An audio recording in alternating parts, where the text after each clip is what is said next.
Good afternoon, everyone. Thank you for being patient. We're kicking off a bit late today. So first off, what I'd like to do is recognize that we're conducting our business on the territories of the Hoopatisset and the Tishat First Nations.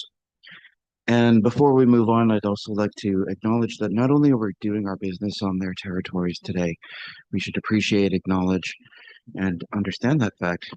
But I think we need to recognize that the Tishat First Nations and the communities in the Alberni Valley have seen, I believe this is in its history, the third instance of vandalism in regards to the Orange Bridge. The second in as many weeks, I believe, depending on how you count it. And I'd just like to acknowledge that that had occurred and that pain is there. Well, while I'm not going to say that I speak for the entire board on this, but I do want to acknowledge those from the Alberni Claggart Regional District staff and members of the board who did attend in recognition of what was going on. And, my personal thanks, but the thanks of the board do go out to you. Unfortunately, I was in Prince George at the time and could not attend, but we did see staff and board members attend. We appreciate the efforts that were undertaken by everyone involved. I think it's important to note that when people choose to wear or fly or paint the orange, it's meant to be a symbol of not just every child matters, although that matters. That is the central aspect here, but an acknowledgement of what had happened in addition to all of the other trials and tribulations everyone in our communities suffer. That Indigenous communities have additional difficulties and challenges that held back into the history of our country and the history of the Alberni Valley. We don't need to talk about what had happened in the Alberni Indian Residential School. In fact, one of our first Indigenous directors was someone who attended residential school and was directly affected by it. So it's important for us to not only acknowledge the fact that we should come together and recognize that this has occurred, but these ills, this damage, the pain is in addition to what everyone else has suffered in the economies and in our society. And that's what we have to recognize. And that's what we have to correct in having these conversations about the Indigenous difficulties. There's I think, a good thing in regards to the fact that when you see the t-shirts, when you see the flag, you see the fact that every child matters. And implicit in that message is that every child matters, and so too do Indigenous children. So too do Indigenous problems. That's the message. I don't deny that everyone has difficulties in their lives, but uniquely Indigenous people do, and that should be recognized. That we cannot hold on to aggrieved entitlement in response to reconciliation efforts. And we do need to come together as a community to show and teach those people who don't seem to understand what has happened, don't seem to appreciate what has happened and what we're trying to do to make that better. So I can commit myself and I can ask people to take up that cause. That if you are in the vicinity of people who outwardly don't seem to understand or appreciate just what the orange means, please take the time to try to educate them, especially our youth, especially our young men. Boys. It's very important for these messages to be put forward because we have to tackle very large problems together. And things like what had occurred with the vandalism, those drive wedges that delay our ultimate cooperation and collaboration on common issues. This is about building trust. And we have to take on the burden and the challenge of doing that. It's our job as the Alberni Valley, as British Columbians, as Canadians, to show the Indigenous community that we are doing what we can at every instance to include them in helping them address not only those common problems that we all share, but to address the unique difficulties and challenges that they have suffered as a direct response, as a direct consequence of decisions that were taken by colonial governors, by local leaders, by the business community at large. Not you per se, but us collectively, on behalf of a sovereign that still exists, that is still our head of state. So thank you, all of you who have attended to this very serious issue, and thank you for standing up on behalf of everyone. I'd like to remind everyone that it's our responsibility to teach people, to remind people what it is we're trying to do here today and into the future, so that we can all tackle the issues that we all share. I won't belabor that point, but I do want to acknowledge the work and the presence that has occurred, and everyone has my thanks for that. That being said, we are conducting our business in hybrid format today, and therefore we have people not only in the boardroom on Hupatchison and Taschat territory, but across Vancouver Island, including our own regional district, which may include other traditional territories and territories as well.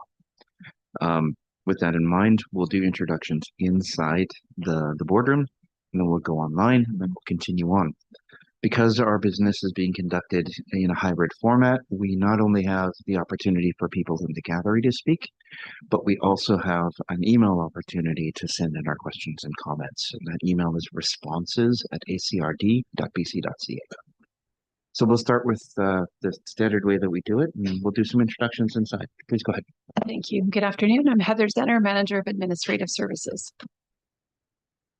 Thank you. Debbie Haggard, Councillor for the City of Port Alberni and Vice Chair of the Alberni Kukwak Regional District Board of Directors. And I'd like to thank Chair Jack for putting our emotions into words and speaking so eloquently about this. Thank you. Just because that was a problem last time. Sorry. Charles Mealy, City Councillor, alternate for the liaison city board. Good afternoon. Klama Penny Cote. I'm the Electoral Area Director for Sprout Lake, and thank you, John Dack, for speaking for us. Good afternoon, everyone. Klama Mariah Coots, representative for the Ho-Chukossit Tribe Government, as well as the Ho-Chukossit Matriarch. Kleko to our chair. And good afternoon. I'm Mike Burrell, and I represent Cherry Creek and Regional Board. Good afternoon. I'm Daniel Saya. I'm the CAO for the ACRD, and yes, thank you for those words. And good afternoon, Alex Dyer, General Manager of Planning and Development. Good afternoon, Cynthia Dick, General Manager of Administrative Services. Okay, and we'll go online.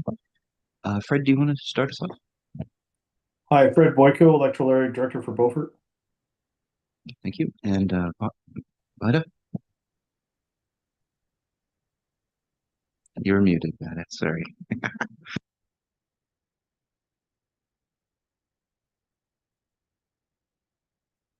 Okay, we'll come back to you. Tom, please go ahead.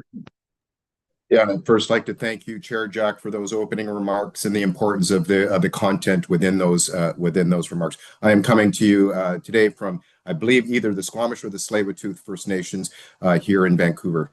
And my name is Councillor Tom Steer, appointed Director, District of Tofino. Thank you. Bob, go ahead.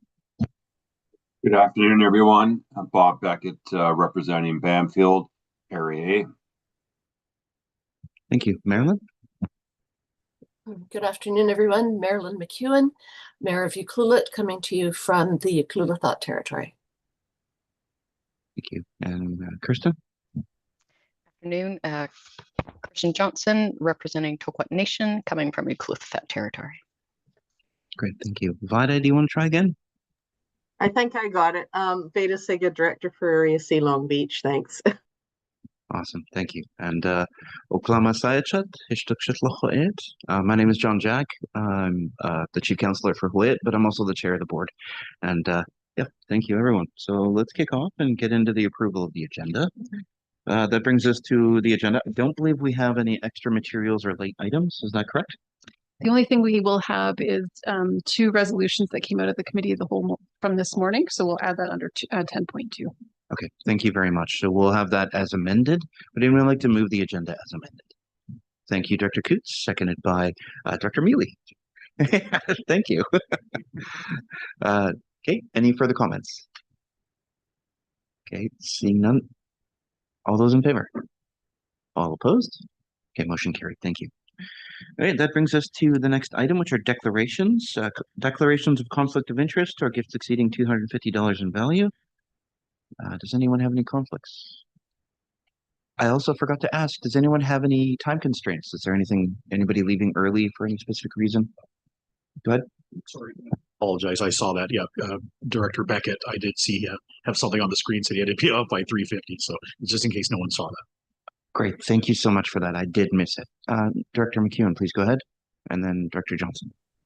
Yes, I put it in the chat as well. I have my own committee of the whole meeting at 4 o'clock today, so I'll be leaving at 3:45. Okay. Thank you very much. Director Johnson, go ahead. And then Director Steer. Sorry, I do have an appointment at 2:45, so I'll have to leave just before then. Okay, thank you. And Director Steer? And I'll have to leave at 4:25 this afternoon. Okay, we have a target. I would like to challenge every director to keep that in mind. And if there's anything you want to speak to, please think of that. We'll probably have a bit of a break at some point. I am drinking more water, so that'll be a good impetus in case you need to leave. Dr. Johnson, is that a legacy hand? Yes, sorry. Okay. All right, that brings us into the adoption of minutes. We have the Board of Directors meeting minutes for January 14th, 2026. Would I like to move the minutes? Thank you, Director Mealy, seconded by Director Steer. Any further comments? So we do the minutes separately, and then we do the rest as a batch. Okay, all those in favor for the... All opposed? Okay, motion carried. And then the rest, the Bamfield Parks Commission dated December 4th, the Aberdeen Valley Regional Airport Advisory Committee dated January 15th, and the Agricultural Advisory Committee dated January 19th. Those are all as a batch. So would anyone like to move items B to D? Thank you, Director Mealy, seconded by Director Sparrow. Any further comments? The AV committee was a good meeting. I watched it, so. Okay. All those in favor? All opposed? Motion carried. Thank you. Alrighty, that brings us to petitions, delegations, and presentations. Normally, we restrict our presentations and delegations to 10 minutes. But if it looks like you're pretty close to the end of your presentation, well, I'll just let you keep going. If it doesn't look like that, however, I'll probably hit pause and ask the rest of the board to continue. They almost always say yes. And I'm very happy to invite the Broombusters Invasive Plant Society. They're here to celebrate their 20th anniversary, and they're looking for continued support. Thank you and welcome, Joanne. Thank you. Good afternoon, Chairman Jack and board members. Yes, this is the 2026 is the 20th anniversary for Broombusters, and we want to thank the ACRD for many years of support. There are so many bad things that I could say about Scotch broom. It's a serious threat to biodiversity.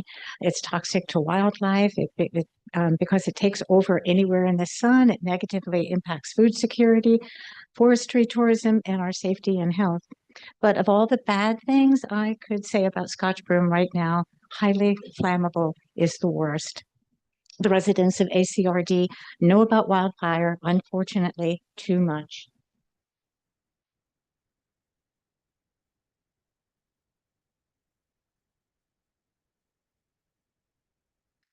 Okay, so Scotch broom is a volatile flash fuel. It will increase a wildfire's fuel load, escalate the fire's intensity, compromise fire situations, and make fires more difficult to fight. Why is it so dangerous? Because of the fuel load, massive amounts of dry material. It's a ladder fuel that grows 9 feet tall. It's continuity, it makes dense thickets, and urban interface fires. Scotch broom grows around where we live, and the high oil makes it an easily ignition source. But I want to start by going south 1,500 kilometers to Santa Rosa, California, and surrounding counties. They have guidance for us. And when I say Santa Rosa, I'm including the surrounding counties. So the October 2017 Tubbs fire was the largest wildfire they had ever experienced. Over 23 days, it burned 36,807 acres, destroyed 5,643 homes and structures, and killed 22 people. I want to sidetrack to a personal story because I visited this site because that's where we met the man that's now our son-in-law. So he was living there and asleep at midnight when a firefighter pounded on his door and said, "You have minutes, get out." So Rob rushed off the farm property in his pajamas and the house burnt to ashes. When Rob first came to Vancouver Island in 2018, it was broom blooming season and he learned what Scotch broom was. He said, "That Scotch broom, that was the plant that covered the fields where I lived in Santa Rosa. I didn't know it was flammable." And it was likely that not many people in California at that time knew the threat of Scotch broom, but they do now. Santa Rosa and counties are rebuilding, but they want to rebuild safely. This is the part that got my attention. According to the Santa Rosa Fire Marshal Paul Lowenthal, the primary target of the new Santa Rosa ordinances is Scotch broom, a perniciously invasive and highly flammable non-native shrub that quickly blanketed burned areas following the Tubbs fire. Thanks to Scotch broom, the fuel conditions in some areas are worse than they were before the fire. So here is their ordinance. Okay. It names Scotch broom as a non-native hazardous vegetation that must be removed if it's 30 feet of a public right-of-way, 100 feet of a structure, and 30 feet of a property line. Sonoma County says the same thing. Residents must manage vegetation within 100 feet of any structure or the property line. And while native plants may remain, highly invasive and flammable species like Scotch broom are primary targets for removal to eliminate ladder fuels. Okay, reality check. These ordinances are not going to pass here. Timing and budgets will not allow. We fully acknowledge that. But what can we do? All of these things that I mentioned have, specific actions that could be attached to them. Educate the public, publicize the problem and the solution. Work with FireSafe, with vegetation removal and roadside chipping. Reduced disposal fees, draw more volunteers for broom busting events, help those who can't. So we need to brainstorm on what can we do. In 2023, both the ICC and UBCM passed the resolution Control of Scotch Broom. So look at the bottom photo of the BC Hydro power lines that are covered with Scotch broom. That's a good place to start. It's like, let's create fire breaks. Okay, so especially on the BC Hydro power lines. But let's switch gears. Okay, so 2026 is our 20th anniversary, and Port Alberni was one of the very first municipalities to take action removing broom. In 20 years, Broom Busters have documented 50,000 hours of cutting broom since 2014. If you add what we did before that, it's probably 75,000 hours of removing Scotch broom on Vancouver Island. So now just showing some photos from the past. Port Alberni has had the Battle of the Broom events. These were photos from the Echo Center in 2024. And this was 2025, the North Island College. And they sponsored these events and we're grateful for that. We also want to acknowledge other groups that have been helping cut broom in the area. Starfleet Alberni Deep Spaceport actually did a lot until 2019. And the Rotary Club has helped, and they had a cut in 2014 at the high school. Alberni Valley Nature Club and Darks Unlimited and Broom Busters removed massive amounts of broom from the Somas estuary. And these are photos from Area D. So with a recent, first of all, the residents of Area D want to express their appreciation to Penny Cote for sponsoring the yearly luncheon for awareness and broom cutting, but they're concerned that the broom continues to spread. So with a recent Area D OCP survey, the great majority of Area D put forest fires concerns at the top of their list of OCP considerations. And this is what they're asking for. The following actions would help in all of the ACRD. Free disposal of broom at the landfill in May, or possibly on certain days or with coupons. A curbside pickup day solely for broom, and free invasive species drop-off days in May. Nanaimo has this, and Port Alberni had it actually around 2008. So now I'm just going to be showing photos of different cuts that have happened over the years. These are more cuts inside the city. And these are mostly outside of the city of Port Alberni. So yesterday, I met with the chief of the Coombs Fire Department and the Fire Smart representative in the RDN. Okay, they were very interested, even though Scotch broom is listed in the highest risk category with Fire Smart, they actually didn't really know much about it, and that's kind of interesting. So anyway, this meeting was like, hey, tell us more about Scotch broom. What do we do about it? What can we do to get rid of it? So anyway, I'm interested also in meeting with any fire chiefs, not just myself, but the leaders, the fire chiefs and the Fire Smart people in our area to see if we can collaborate, because they have different abilities to make things happen than we do. We want to work together. I want to make one important point about disposal. And this is a misunderstanding all over the place. Scotch broom has no seeds until the end of May, and it does not sprout from roots and pieces like ivy, gorse, and knotweed. So it doesn't even have to go into the landfill. You don't have to take my word for it. You can actually look at it in May. Okay, so this is a few pictures that I really like. Redfish with Broom Busters had a broom cut in Tofino as their 2024 restoration project. And 50 volunteers showed up in the pouring rain. I showed two photos of this mostly because I just really love the photos. They were just not afraid of the rain at all. But also because we're hoping to inspire and help the West Coast communities to do more to control the spread of broom before it's too late. Broom Busters can help, but we need a local organizer. So please let me know if a delegation to the councils of Tofino or Ucluelet would be helpful. So next steps for the ACRD. How can ACRD encourage more volunteers? How can we work with Fire Smart? How can we make it easier for volunteers and landowners to dispose of Scotch broom? And how can we draw more consistent organizers and volunteers on the West Coast? Tofino Airport has lots of broom, but it's not too late. Broom on Highway 4 going into Ucluelet, again, not too late. And broom spotted on the Wild Pacific Trail is just starting. So we thank the ACRD for the grants, which keep us going. So the world has gone crazy, and we're all aware of that. But it's actually a perfect time to build community, and broom busting is actually a very powerful community building activity. So,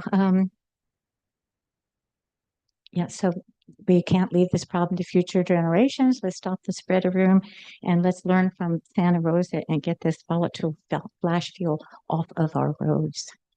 Thank you. Thank you very much. If someone could help her end the presentation. And I have to say, the hand coming out of the pile of broom is perfect. Okay, we'll open it up for comments and questions. Director Cote? Thank you, through the chair. Thank you for coming and bringing this problem to the board. It is an extreme one. I continue to see broom growing along the highway by the Sprout Lake Provincial Park, and it's disheartening to see so much of it. And I'm sure, like along the hydro lines, getting BC Hydro to help out to clear that out, I think is is one step that we could lobby for. Another one is, you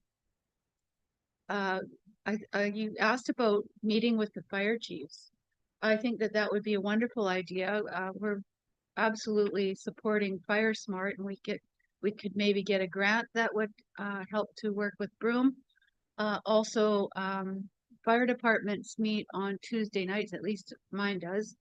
And that would be a really good time to come and talk to the members at one of their general meetings about Broome and Fire Smart there. So I'd love to help you line that up if I could. Thank you. Thank you. We'd like to do that. Thank you. Director Steer, please go ahead. Yes, thank you through the chair. Thank you, Joanne, once again for your presentation. And in terms of, there was a request there, whether the District of Tofino may be interested in a delegation. You have presented there, and it was very well received. And one of the challenges, of course, as we've noted, is finding those local champions to be able to do that. And I'll throw it out there as a potential couple of ones, and I'll say yes to a delegation, and you can go through corporate services to have that arranged. And the other, a couple of ones that I've thought about in terms of outreach to try to locate, and you've already have Redfish on your agenda there. But I would reach out to Tourism Tofino. We have a new executive director there, and they have a good way of garnering volunteers, let's just say. The other is the Raincoast Education Society. I am a board of director there, and we would certainly like maybe a quick outreach, and I can discuss it with the board of directors there if there may be some organizational capacity within that organization. And the other organization I'm sure you've reached out to in the past is our national park, Pacific Rim National Park. Once again, we have the opportunity, maybe through our West Coast Committee meeting, if we have representation there, we may be able to have a conversation with them there. Around that. There was a champion many years ago who's now passed away, Barry Campbell, who did a lot of the work within the national park in terms of broom control, and this is going way back, at least 20 years. I'll just finish off by we appreciate it, and I think our last conversations back in District of Tofino, which is what garnered some of that local support for the initiative. So thank you once again. Thank you, Director Steer. Director McEwen? Yes, thank you through the chair to Joanne for your presentation. You have presented in Ucluelet before, and happy to have you as a delegation again. And we do have a West Coast Committee meeting coming up in the middle of February. So as Director Steer mentioned, we'll bring the broom issue to the attention of the park if you haven't already done so. And the Wild Pacific Trail, the District of Ucluelet Public Works Department looks after maintaining that trail. So I will bring it to their attention if there is some broom somewhere on the trail that it should be removed. So thanks again. Daniel? Thanks, Joanne. I'll just confirm that at a staff level, we do have Braden and Caitlin that have just over a week. Well, Braden just over a week. Caitlin's on day 3 as part of our new Fire Smart team. And so, and then we also have Daniel Zions from who's our new fire chief for Bamfield. And so we'll reach out and coordinate so that they can check in with you and get up to speed on all things broom. Fortunately, I actually have worked with Caitlin before, so I look forward to doing it again. You'll love Daniel. Okay. Did you have any final comments? No, this is wonderful. I appreciate the supportive response. On behalf of the board, thank you for your presentation and congrats on 20 years, or if it's coming up. Yeah. Oh, yeah, hit the button. Okay, I would just want to introduce Wendy Freiberg, who is our local organizer. Yeah, so I'm the big organizer. She's the local, along with Sue Thomas, so, and Juliana McKay. Thank you. Thank you, and thank you both. Okay. So that's it for petitions and delegations. So that brings us to item 6, which is correspondence for action. First of which is the request for support of the proposed name changes by Tla'aquehuac for 3 locations in the West Coast area. Would anyone like to speak to this? Go ahead, Heather. I can just share that we've attached the same referral that was on the board agenda last week, but we included a news article that highlights some of the background and highlights what the district of Tofino did in terms of their support. And I also had reached out to the provincial representative to ask about engaging with Ukulithat First Nation because they didn't receive a referral on this. And so some of that correspondence is there for you to see. Thank you. Director Steer, please go ahead. Yeah, thank you. Through the chair.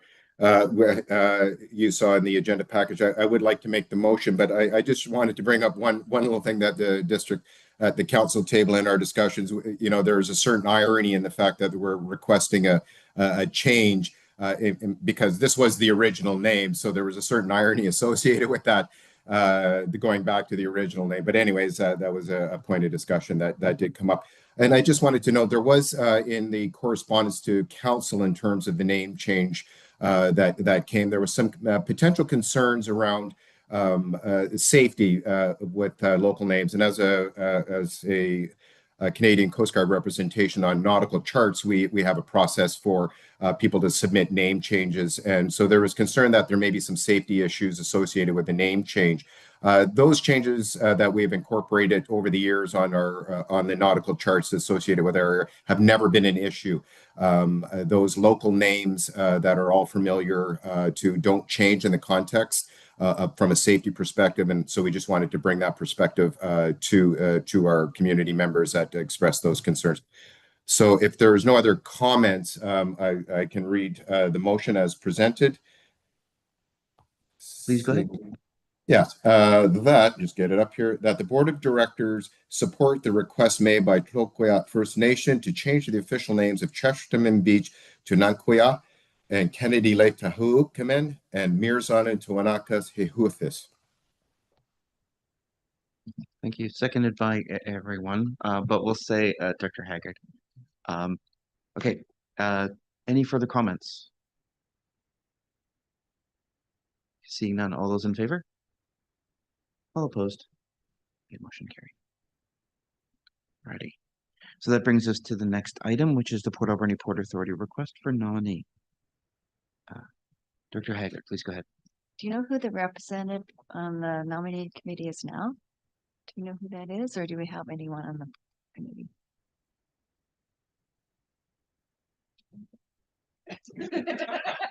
She's looking. Was it Director Boyko? I kind of remember that now that I asked that question. He's just reconnecting too, so he might be able to help. Dr. Boyko, were you named as a Port Authority nominee? I did it last year, and they've been contacting me recently to do it again this year with the people that did the nominating committee last year. So I'll gladly do it again. Thank you. I would like to nominate Director Boyko to sit on the Alberni-Clifford Regional District's nominee for consideration of the Port Alberni Port Authority's Port Advisory Nominating Committee. Thank you. I will accept the nomination. Thank you. Thank you. Do we have a seconder? Thank you, Dr. Coots. I see no other comments. Thank you again, Dr. Boyko. Nope, seeing none. All those in favor? All opposed? Okay, motion carried. Thank you. Alrighty, that brings us to item 7, correspondence for information. Would anyone like to pull anything out? And I actually may prompt Dr. Steer for item E. Oh, you put your hand up. Please go ahead. Yeah, thank you. Through the chair, I was trying to find my raised hand there. I did want to bring attention to, I believe it was item E, the correspondence from the District of Tofino to the Alberni-Clayoquot Regional Board of Directors for a request for the ACRD to convene a regional representation of mayors, chiefs, and chairs to speak to the issue of the replacement of the Tofino General Hospital.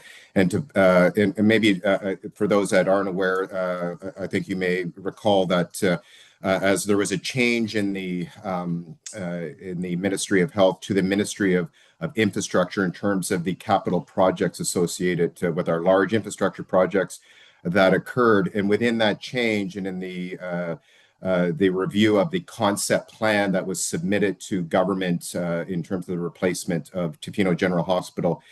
The Ministry of Infrastructure, upon the review of that concept plan, had sent it back, in essence, I hate to use the word rejection, but looking for revision of that concept plan.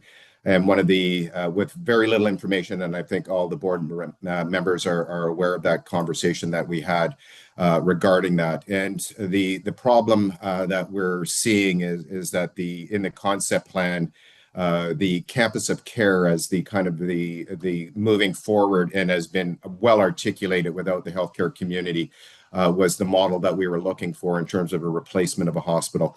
That in essence was rejected from the Ministry of Infrastructure, whose responsibilities are for all infrastructure projects in the province, including hospitals now. So it was problematic, and we're now looking at a regional voice to advocate that the original concept plan is the way to move forward, as opposed to just an acute care facility situated in Tofino to replace that hospital. So the request is in the letter that is there, and we were looking. The thought was at the district that as the regional voice for this facility, that for the ACRD to be the facilitator.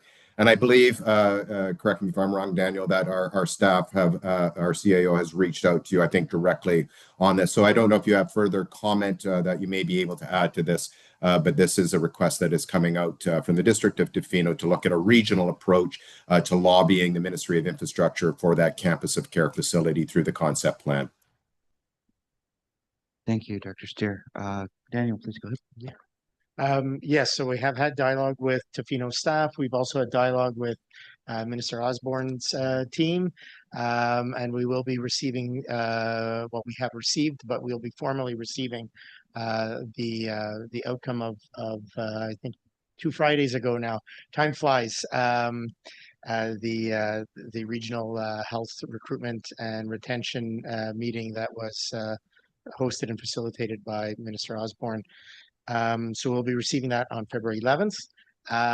Item 8E is a report from staff on the same issue. And I think all of the options are of interest to you, Director Steer, specifically option 1, which does recommend that we take action at least at a facilitation level. And then building on that, there are 2 other options as a starting place for the board to consider as we move into 2026. And so hopefully that report moves our conversation in the right direction. And if not, we will take whatever resolutions come out of the next few meetings to try and build a plan for 2026. Thank you. Thank you. I have Dr. Cote and then Dr. Haggard. Thank you. Through the chair, I'm wondering if this could be one of the topics for AVICC mayors, chiefs, and chairs, because there's a session at AVICC. I think it's the Friday morning till lunch, where they have that specially set aside. So it could be facilitated there, or as one of the action items, topics. Thank you. Thank you, Dr. Cote. Dr. Haggard? Thank you, Mr. Chair. As Chair of the Regional Hospital Board of Directors, I would like to support this initiative and let you know that I'm happy to help in any way that I can to move this initiative forward. Yeah, as chair of the board, ditto. This is of regional importance. Any help that happens in any sub-region will lighten the load on every other part of the region. So it just makes sense. I'll make sure to make time to attend on that Friday morning. Thank you for the information, Dr. Cote. Would anyone like to pull anything else out? Dr. Cote, please go ahead. One more thing. Go ahead. Could the Health Network coordinator at least be included in on this topic? Thank you. Go ahead. Yes, and I believe we've already started some early conversation there. She does good work. Okay. Any further comments? I will just say, I'm going to pull out item A. I don't really need to have a huge discussion about it. It's a shame that we won't be getting more funding from the province on inclusive governance.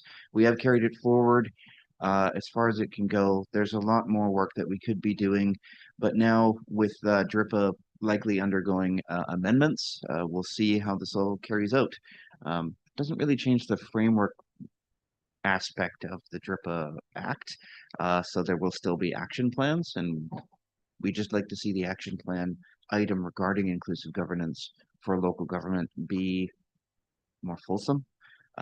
We can probably do that for free because it's in the interest of me just to mention that from here to here. So I may ask that when we get to the next DBCM that we do have a meeting about this in some way, shape, or form. But yeah, I'm grateful for the work that we have been able to do, and I hope that it continues in the minds of people as we move forward. I did have one question and potentially for Director Cote, and then you can take whatever it is you want to talk about. In regards to the invitation to declare February 16th to 22nd as Heritage Week, I do know that you were involved in a lot of heritage and history organizations in the past.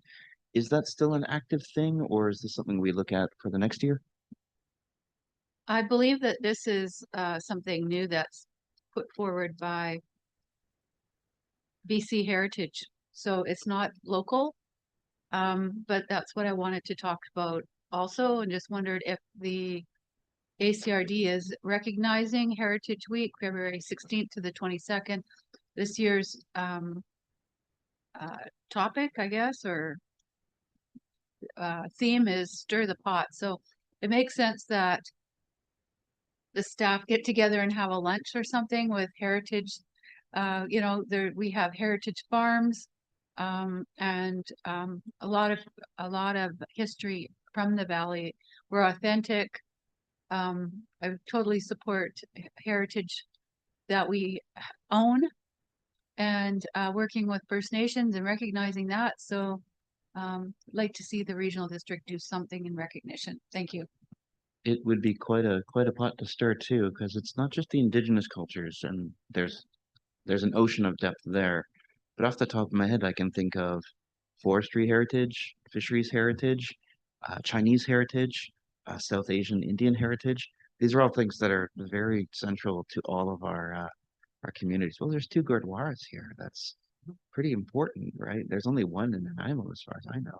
So this is something where more than happy to declare Heritage Week. It's just be nice if we knew ahead of schedule so we could actually potentially facilitate some meetings and stuff. That's why I was talking about next year. It's like if we do it now, it will be in perpetuity, I would assume, and we can actually plan something. So coordinate with the school district, all that kind of stuff. Dr. Mealy, go ahead. Thank you, Mr. Chair. Yeah, as part of the Heritage Commission for the City of Port Alberni, it is recognized and talked about every year. The celebration itself is usually through the arts district, and it's really when it comes to the Heritage Commissions, whoever really wants to take that on. You know, I've said February 16th is the first day it's the holiday family day. Usually there's a hockey game, and so I've suggested in the past to bring a Ross carrier from the Industrial Heritage Society up to the arena, and you have to walk underneath it, and it's a start of Heritage Week. But you are correct in saying that Chair Jack Heritage has so many different meetings and so many different cultures as well that would be impacted. So that's the scope in which the Heritage Commission talks about it. But of course, it's much larger than that. So. All right, thank you. Do we want to declare this week Heritage Week? We can do that with a motion. Do you want to do that, Dr. Cote? I would love to. I have never declared a week before. I would like to declare February 16th to the 22nd BC Heritage Week in the Alberni Valley. Thank you. Let's say the region. Yeah. In the region. Seconded by Dr. Mealy. Thank you. Any further comments?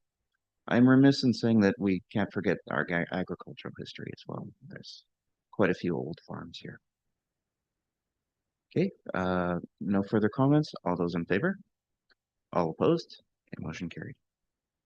Could we get a motion to receive the items for information? Thank you, Dr. Mealy, seconded by Dr. Coots. Further comments? Last chance to pull anything out? Seeing none. All those in favor? Motion carried. Thank you. Okay. That brings us to request for decisions and bylaws, section 8. A is a request for a decision regarding standing and select committee appointments and appointments to outside organizations. I am happy to leave the internal committee appointments as they are. There is outstanding for chair and chair of transportation committee, although I'm hoping Dr. Beckett is willing to do it for one more year. And then we can choose a representative for the Island Corridor Foundation, which may be its own issue, identifying folks. Dr. Haggard, please go ahead. First of all, I'd like to move that the Alberni-Quebec Regional District Board of Directors approve the 2026 ACRD Standing Select Committee appointments and appointments to outside boards, agencies, and commissions as presented. Seconded by Director Coots. Any comments? Seeing none. All those in favor? All opposed? Okay, motion carried. All right, Chair of Transportation Committee, Director Haggard. I'd like to move that the Alberni-Quebec Regional District Board of Directors appoint Director Beckett as Chair of the Transportation Committee. Thank you. Seconded by Director Cote. Director Beckett, are you willing to continue on? Absolutely. Thank you. No comments. All those in favor? All opposed? Okay, motion carried. All right, that brings us to a representative for the Island Corridor Foundation. Dr. Cote, please go ahead. So I believe this appointment has been Ken McCrae ongoing. Has anyone spoken to him? Would he be willing to continue on? I'm not certain if anyone's reached out to Ken. No, we have not. This might be something that can wait for till the next meeting and we can reach out that way. Or we could appoint pending. Okay, we could appoint pending then. I think that he's still interested. The last time I talked to him, he's always very a very keener for the rail. Always has been, so represents us well. So how would I say, I move that the Alberni-Clayoquot Regional District Directors appoint Ken McCrae as the ACRD representative of the Island Corridor Foundation pending. Pending his approval, because he's not approval. here. Yeah. Any seconders? Thank you, Director Mealy. Any further comments? Seeing none, all those in favor? All opposed? Okay, motion carried. Alrighty, that brings us to item B. Terry, I think you're online. This is for the parcel tax roll review. Sorry, I'm in budgeting world here. So just looking to establish the parcel tax roll review committee as we need to do every year. There are 14 new parcels that are going into the different service areas. They have been all sent letters. There's an advertisement going into each of the newspapers to advise. So 3 directors. We've set it up for board meeting day an hour early. It's usually a quick meeting, and I think I have listed who has done it in the past. So the people that have parcel tax rolls are Beaver Creek, Bamfield, Salmon Beach, are kind of some suggestions that I would have as they have an interest in it. I'm happy to answer any questions. Thank you. Any comments or questions? Dr. Roth is not here, but I would assume she would be interested in sitting. Director Beckett, if you have the time, and then Salmon Beach, I assume that's Vida. Are you, yeah? Yeah? Is anyone willing to Shanghai Director Roth into it? Dr. Boyko? Shanghai, I mean, grab and drag her back, or just discuss it with her later? Well, she's probably still interested. She's just not here. She had to head I out. would say that put her name down, and if it comes down to it, she can't do it, I'll do it for her. Okay. All right. Thank you. That's helpful. So I'll read it out for everyone's benefit, and we'll have it for Dr. Boyko. We'll see if he moves. That the Alberni-Clayoquot Board of Directors set the date of the parcel tax roll review panel sitting for Wednesday, February 25th, 2026 at 12:30 p.m. using hybrid format. 2, appoint 3 directors and 1 alternate director, which we've identified as Dr. Roth, Dr. Beckett, Dr. Siga, and then the alternate would be Director Boyko, to the parcel tax review panel, and then appoint Terry Fung, a CPA, CGA, Chief Financial Officer for the ACRD as the collector for 2026. And moved by Dr. Boyko, seconded by someone. Thank you, Dr. Steer. Any further comments? Seeing none. All those in favor? All opposed? Okay, motion carried. Alrighty. Thank you for that, everyone. That brings us to our AVICC resolution submissions. Cynthia, please go ahead. Thank you. So the 2026 Association of Vancouver Island and Coastal Communities AGM and Convention is being held April 24th to 26th in Victoria. Directors were asked to submit resolutions to myself before the end of day on January 16th, 2026, to allow time for staff to draft the resolutions and background information and present to the board for endorsement prior to the February 12th deadline. All resolutions endorsed by AVICC will be automatically forwarded to UBCM for consideration that are not regional in nature, and members are limited to now submitting a maximum of 3 resolutions. The first resolution included with the report is the resolution that was submitted in 2025, our last year, to UBCM for consideration as a late resolution regarding the CC-130-H Hercules fleet. The resolution was deemed ineligible under the criteria for a late resolution, and UBCM suggested resubmitting again in this year. The second resolution is regarding short-term rentals on ALR land and was received from the Agricultural Development Committee. Great, thank you. Dr. Boyko, please go ahead. I support resolutions that will aid the community, and firefighting is a big part of it, but I don't know why this needs to be very aircraft specific, because there's implications that this goes to a certain company, and whether we should have this as an open tender for multiple people, different aircraft, or it has to be this specific aircraft only. Thank you. Thank you. Is there somebody who could answer that? I think it's because the Hercules are owned by the federal government. Is that correct? I believe so, and I believe they were being retired and replaced. And so rather than just pushing them, mothballing them, there was a desire there to see a retrofit. There's an assumption that, the Colsons would be a good fit for a contract that would likely be competitively bid on across the country. Nonetheless, that was my understanding. And last year it came up late. I know we debated because we felt that we met all the criteria to be a late resolution for UBCM, but unfortunately they did not agree and they get to decide. So here it is coming back, and we're going to go through the AVICC to advance it. Obviously, any work that's taking place here at the Avra, the airport in the Alberni Valley, just directly links back to jobs in the valley, and so it'd be great if the Colsons did bid on something like this if it became available. Thank you. Dr. Cote? Thank you. It would also be a benefit to our area, but all of Vancouver Island, because they're close, and beyond BC, and then even beyond for all of Canada. There's talk also about these planes being able to, once they're retrofitted, they could become part of the fleet that looks after the north coast of Canada. So very timely. Thank you.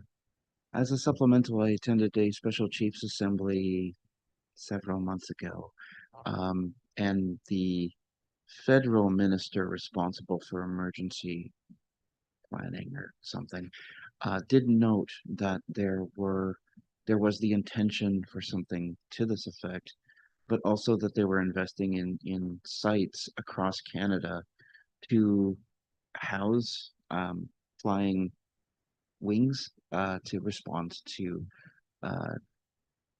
forest fires and that kind of threat in real time, or at least in a quicker format. So this might be a timely conversation. Dr. Boyko, please go ahead. Thank you very much. And yep, jobs are good. Is there something here that says these are going to be used in Canada, or just modified here and then used all over the planet? Here, how about I read it out, because I think we should, just for the video's benefit, and then maybe we can amend it if need be. So it's whereas escalating wildfires and climate change are increasing intensity and cost across British Columbia and Canada, threatening the unceded territories of many First Nations and impairing the ability of Indigenous peoples across Canada to exercise their rights protected under Section 35 of the Constitution Act 1982, including rights related to land, culture, and traditional practices, and resulting in mounting economic costs and greater risk to life and critical infrastructure, demanding bold and timely action. And whereas larger fires emit greenhouse gases and black carbon smoke that intensify warning and harm air quality, and converting Canada's retired CC-130H Hercules fleet into modern air tankers would protect communities' critical infrastructure and help reduce catastrophic carbon emissions and wildfires.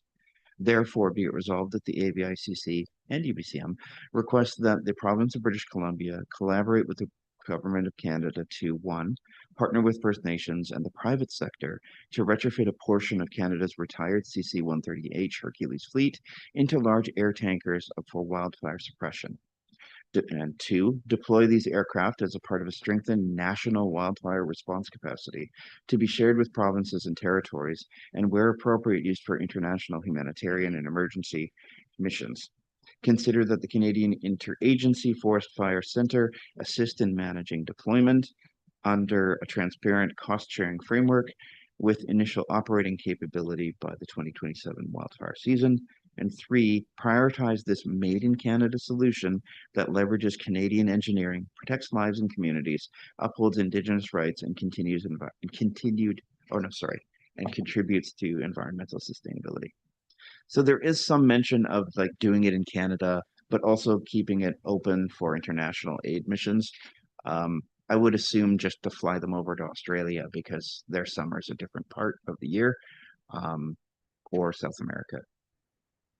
We're already doing that, but if there's a way to strengthen it more, I would suggest probably at the end of one, retrofit a portion of Canada's retired Hercules fleet into large air tankers for wildlife suppression in Canada. I think that would be the only thing I would add. Dr. Boyko, your thoughts? That sounds good to me. Keep it simple. Yeah, can we treat that as the amended motion since nobody's moved it yet? Would anyone like to move that? Okay, thank you. And seconded by Dr. Mealy. So it would be moving that we do this one. Actually, we can put them both together with that amendment. So the main motion is that the Alberni-Clayoquot Regional District Board of Directors endorse the following resolutions and direct staff to submit for consideration at the 2026 Association of Vancouver Island and Coastal Communities Annual General Meeting and Conference. So it would include that amendment. Yeah, that's all good with everybody? Okay. Any further comments? Okay, seeing no comments, all those in favor? All opposed? Okay, motion carried. All right, thank you for that. That brings us into item D, which is a request for a decision regarding the Respectful Spaces bylaw. Cynthia, please go ahead. Yes, so at the May 28th, 2025 Board of Directors meeting, staff were directed to draft a Respectful Spaces bylaw, which would support orderly conduct at all ACRD meetings, events, and facilities. And as Daniel mentioned in the Committee of the Whole meeting, that's some of the best ways to look at what other local governments are doing, and a lot of local governments are moving towards Respectful Spaces bylaw. So we have done the research and had internal discussions with staff to make sure that it's applicable and relevant to the ACRD. The Respectful Spaces bylaw outlines the scope and application, expectations of respectful behavior, procedures for responding to incidents, appeal process, offenses and penalties, as well as scheduled procedures and guidelines. As a potential penalty included the issuance of bylaw notice under the Regional District's Bylaw Notice Enforcement Bylaw, PS 1008. An amendment will also be required to that bylaw to list the Respectful Spaces bylaw under that schedule of designated contraventions and penalties. Thank you. Okay, so what we'll be doing is through a series of motions, we would do first, second reading and adoption for creating the respectful spaces bylaw. And then as a result of passing that, we would have to amend the bylaw notice enforcement bylaw to include the thing we just created. So that's why there's two sets of bylaw amendments in the kit. Okay, so we can do this in the standard format that we've followed, or conventional format that we've done it before, where we'll read out the first motion, include first reading, and then afterwards you can say move second reading, move third, move adoption. But always make sure you read out the whole sentence for the first reading. Would anyone like to start? Thank you for being here, Dr. Mealy. Please go ahead. Thank you, Mr. Chair. I do this a lot at the other place that I work. I'll move that the Alberni-Clayoquot Regional District Board of Directors give first reading to bylaw number A1094, Respectful Spaces Bylaw 2026. Thank you. Do we have a seconder? Thank you, Dr. Coots. Any further comments? Seeing none. All those in favor? All opposed? Okay, motion carried. Just keep your mic on. Sorry, so here you can just say I move second. I move second. Thank you. I move the second reading for that. Thank you. Seconded by Director Coots. Any further comments? Seeing none. All those in favor? All opposed? The motion carried. I'll move third reading, Mr. Chair. Seconded by Director Sparrow. Any further comments? Seeing none. All those in favor? All opposed? The motion carried. I will now move that the Alberni-Clayoquot Regional District Board of Directors adopt bylaw number A1094, Respectful Spaces Bylaw 2026. Thank you. Seconded by Director Coots. Thank you. Any further comments? Seeing none. All those in favor? All opposed? The motion carried. Thank you, Mr. Chair. I move that the Alberni-Clayoquot Regional District Board of Directors give first reading to bylaw number PS 1008-1, Bylaw Notice Enforcement Amendment Bylaw 2026. Thank you. Seconded by Dr. Coots. Thank you. Any further comments? Seeing none. All those in favor? All opposed? The motion carried. I will move second reading of said bylaw. Thank you. Seconded by Dr. Sparrow. Thank you. Further comments? Seeing none. All those in favor? All opposed? The motion carried. Third reading. Thank you. Seconded by Dr. Cote. Thank you. Any comments? Dr. Cote, please go ahead. Just checking with staff. This has been run by our legal. Happy to answer that through the chair. The adoption of the original PS 1008 was, and this is just a simple amendment to add the additional bylaw on that. Yeah, so we have a whole process in place for issuing those notices. Yep, making sure it fits. Thank you, Dr. Cote. So it's been seconded. Any further comments? Seeing none. All those in favor? All opposed? Okay, motion carried. Thank you, Mr. Chair. I move that the Alberni-Clayoquot Regional District Board of Directors adopt bylaw number PS 1008-1, Bylaw Notice Enforcement Amendment Bylaw 2026. Thank you. Do a seconder. Thank you, Dr. Coots. All those in favor? All opposed? The motion carried. Thank you. When I'm not sharing, that's what I do too. Okay, next up is item E, request for decision regarding the options for medical professional recruitment and strengthening regional healthcare access. Mike, welcome. Please go ahead. Thank you. Good afternoon, everybody. So just gonna go over this report on options for medical recruitment and strengthen our regional healthcare access. So the report is presented to the board for consideration and options to identify a clear and more structured role for the ACRD in strengthening healthcare access. Presented are 3 options and an additional opportunities to involve the ACRD Health Network. In 2024, the board received a report on healthcare professional recruitment and retention, which identified the current situation and key challenges. And a couple of things to highlight are there's over 5,000 unattached patients in the region and a need for additional physicians, more than 33 nursing vacancies. Housing is the #1 barrier to recruitment and retention. Burnout and staffing shortages compound the system pressures, and a lack of shared practice model limits physician recruitment. So for the role of the ACRD, we looked at other local governments across BC are taking a more active role in healthcare system coordination, and the ACRD can build on it and learn from their experiences. Currently, volunteers and community partners have driven recent progress, but there is a role for the ACRD in coordination and support for these local initiatives. The 2024 Recruitment and Retention Report shows a clear need for structured regional approach. And the ACRD Health Network already connects First Nations, local governments, health providers, and service agencies, and could provide an immediate coordination table for whichever option the board selects. So I'll just briefly run through each of the options. So option one, the ACRD leads coordination and advocacy. So in this option, the ACRD's role would focus on the coordination, support, and consistent flow of information to the appropriate agencies, government, and other. This option could leverage the ACRD Health Network as a basis for expanded coordination without requiring the ACRD to enter into a direct service delivery. This supports development of a multidisciplinary medical clinic. The cost highlighted in this report would be $40,000 for 2026, and the impact would be moderate but immediate. Option two is to create a service for strategic land acquisition.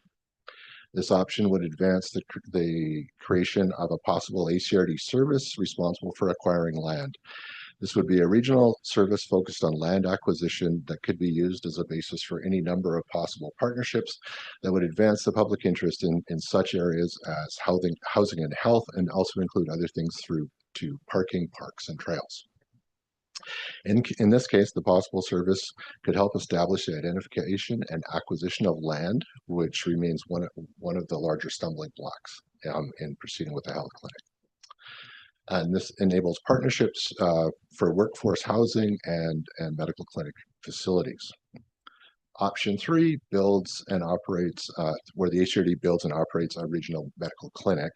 The ACRD would recruit, employ, and manage providers and staff, requires major capital and ongoing operating budget, requires creation of a new entity and or service. The impact is very high, but is costly and complex. So the staff recommendation is to allocate funding or to bring a more detailed report back with costs and timelines associated with establishing a service for acquiring lands of strategic interest.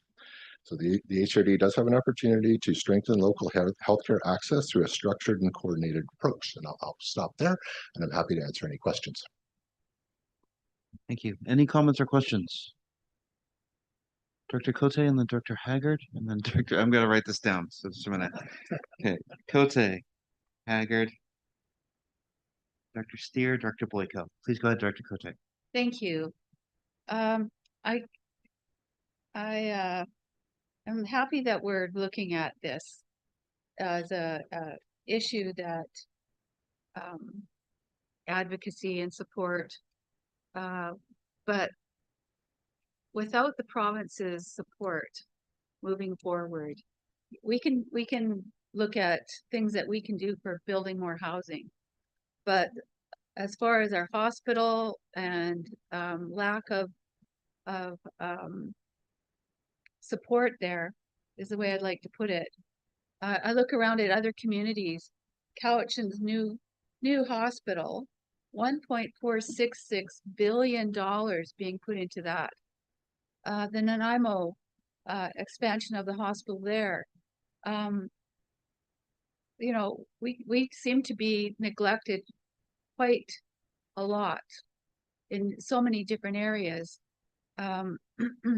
Trying to get physicians and nurses and practitioners, whoever it is, to move to our community when there's no support in advancing any of our services through the province, through the health medical provincial provisions, I think is extremely hard for this community who doesn't seem to be growing. It actually, from our data, it seems to be shrinking. So I really would like to see if the province could start diverting some of the funding and service supports to our area. it definitely is a soapbox that I like to get up on and talk about. And yeah, I'll leave it there. Thank you. Thank you, Dr. Cote. Dr. Haggard and then Dr. Steer. Thank you, Chair Jack. First of all, I want to make sure that directors really understand what kind of a situation we're in right now with our healthcare in this community. We are beyond an emergency situation. We are in a crisis situation. In the report, I think it was dated and done in 2024. It states that there's 5,000 people in the Alberni Valley that were without a family doctor. Last year, I believe there was 2 doctors that retired, and believe me, in January, my inbox was full. What are you doing about this? There is 2 or 3 more doctors scheduled to retire this year, so this situation is going to get a lot worse before it gets better. So I will go to many meetings, including the meeting that Minister Osborne organized a couple weeks ago. And staff is here, and I just want to thank you for that wonderful report you sent out. It was awesome. So we go to these meetings, we get excited, we talk about a lot of wonderful ideas on recruitment and intention, and just things like housing and daycare. When you work shift work, there is no 24-hour daycare in this Alberni Valley. They need 24-hour daycare. So we need somebody that can really coordinate those ideas and move them forward. That's the little piece of the puzzle that's missing. Somebody to take the next step and say, okay, I'm going to contact all the daycares and see what we can do to have 24-hour daycare. That one thing is going to go a long ways in attracting people into our community. But just a comment, I don't think this position should be a staff member. It's too important of a work to be done on the side of somebody's desk, and there's so much to do right now. It needs to be focused. So I'm going to suggest that we go with this idea, hire a consultant for a 1-year contract with possibly a 2nd year if needed or required. So if we do that, I just don't think that $40,000 is going to be sufficient to allocate to this position. So we need somebody to do the initial coordination of these ideas. And also there's a lot of groups that are doing wonderful things, but we don't know what everybody's doing. We need to bring these groups together and coordinate and work together to make these things happen. And the second motion, which I really like, but I think it should be included in next board's strategic plan and work from there. So if anyone has any comments, I would be happy to hear them. Thank you. We'll come back to you after the speakers. Dr. Steer and then Dr. Boyko. Yes, thank you through the chair. And I do want to acknowledge Director Haggard's support here, and I concur with many of the comments that she has made. I just want to, in terms of Director Cote's, and I seldomly do this, but I do want to acknowledge some of the supports that have come out to the West Coast region, and I think of the emergency room renovations at West Coast General, the community healthcare facility just opened up in Ucluelet, and the Sobering Assessment Center, which I'm guaranteed is on the way. So I just wanted to acknowledge that. But I will admit that we have a critical situation within the valley. My question centers around in terms of the options that were presented here, and it goes back to the letter of request from the District of Tofino, and I'm wondering within those option areas, within the proposed options and under the proposed recommendation, around the ability within that proposed motion to incorporate, or is there enough clarity within that motion needed to include the specifics of a replacement of the Tofino General Hospital with the original concept plan or the fundamentals of that concept plan, is if there's room within that resolution to have that incorporated. In my mind, I keep thinking of it as 2 very separate things that would require separate focus and attention there. So that may be a question for staff at this point in time, and maybe to the board itself, of course. And then in terms of the, and I'm hearing loud and clear, and certainly at that regional meeting that Minister Osborne convened, and as Director Haggard has pointed out, in terms of a point person that was collectively within that group of 75 plus people, that advocacy and support, coordination. She pointed out we come up with all these wonderful ideas, but no way to drive those forward.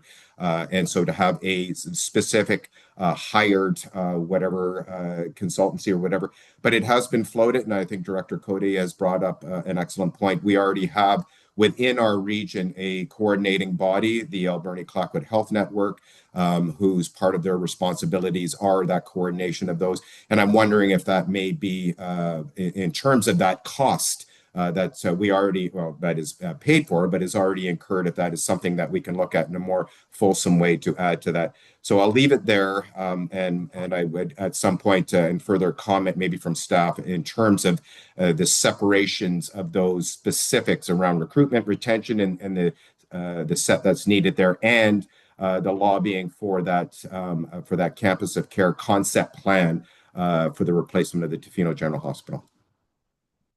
Thank you. Before we go to Director Boyko, Daniel, did you want to respond to any of that? Yeah, so certainly in our discussions when we set that initial number, our initial follow-up, if the board was open to it, was to speak with Marcy and to see what capacity she has and whether or not coordinating through the health network, even if it wasn't Marcy, if it was still the coordination with the health network, would be the better approach. Obviously, with the letter received from Tofino and the heads up there, there are specifics that you're correctly identifying, and we may want to just rethink the game plan to make sure that the budget assigned is adequate for covering the full basis of what needs to be done. But what is clear, and I think what everyone's voice is culminating to, is that there is a lot of community interest to do something, and the challenge is who coordinates all those moving parts. And I think the more these conversations have occurred, the more people turn around and look at the regional district and say, well, you seem pretty well poised to be doing this. And so this is why we're bringing it forward as an option. We could do the coordination. I think Director Haggard is correct. This isn't something we want off the corner of a desk. This is something that we want somebody centrally focused on. But also let's not ignore the fact that whoever it is that does this work still has to connect back to our organization in some way, shape, or form, whether that's a discussion with myself or one of my key staff prior to coming to the district health board, for example. We would have to structure all that. I'm making note of all the comments because if there are fine tuning, and between now and the 11th, we'll make more phone calls to identify and make sure that we are in the right ballpark for all the interests. If 40,000 is good enough for 2026, which we feel by the time we get organized, we're only going to get a half year in, that we thought that it would be enough. But if we're off the mark, we'll bring it back before the budget season is done. I also just wanted to reemphasize that Island Health specifically has been, I think, giving us some positive special treatment. I think the fact that our West Coast General hasn't closed down before seeing the recent things in the past months is because of their extraordinary effort behind the scenes. So I wouldn't want to say that they're doing nothing. And I would also flag that in the report on page 129 of your agenda, there are some really good examples, news stories of other communities and what they are doing, particularly in the coordination role. And it's worth taking a look at, because even though health does fall under the provincial jurisdiction, we all know that health is a central anchor point to all of our communities, and we have a vested interest in making sure that it is successful, because it's tied to our success on all fronts. Thank you. Director Boyko, and then Director Haggard. Thank you very much. Lots of good talks here, and it is a provincial thing. And the taxes in the valley have gone up tremendously, and adding more to it to cover something the province is not doing well of. And spending money on lobbyists and consultants is always problematic to get people to do what they're supposed to be doing. That being said, we already have an existing healthcare network in this valley and people working in it. Can we not reprioritize what they are doing because they work for us and we're paying for them to take on this as opposed to what they're currently doing, to say this is now your priority and please move forward with that? So that's a question. And then 40,000, I'd like to have some more details on that of where that comes from. But when I see a staff report that gives options, there has to be an option of doing nothing. Okay, there's options of 1, 2, 3, and they all cost money. And number 3 is a big money. Where ACRD is going to be their own healthcare provider, which I don't see that happening. But there needs to be an option of doing nothing, and that's not in this report. And that always has to be there. Thank you.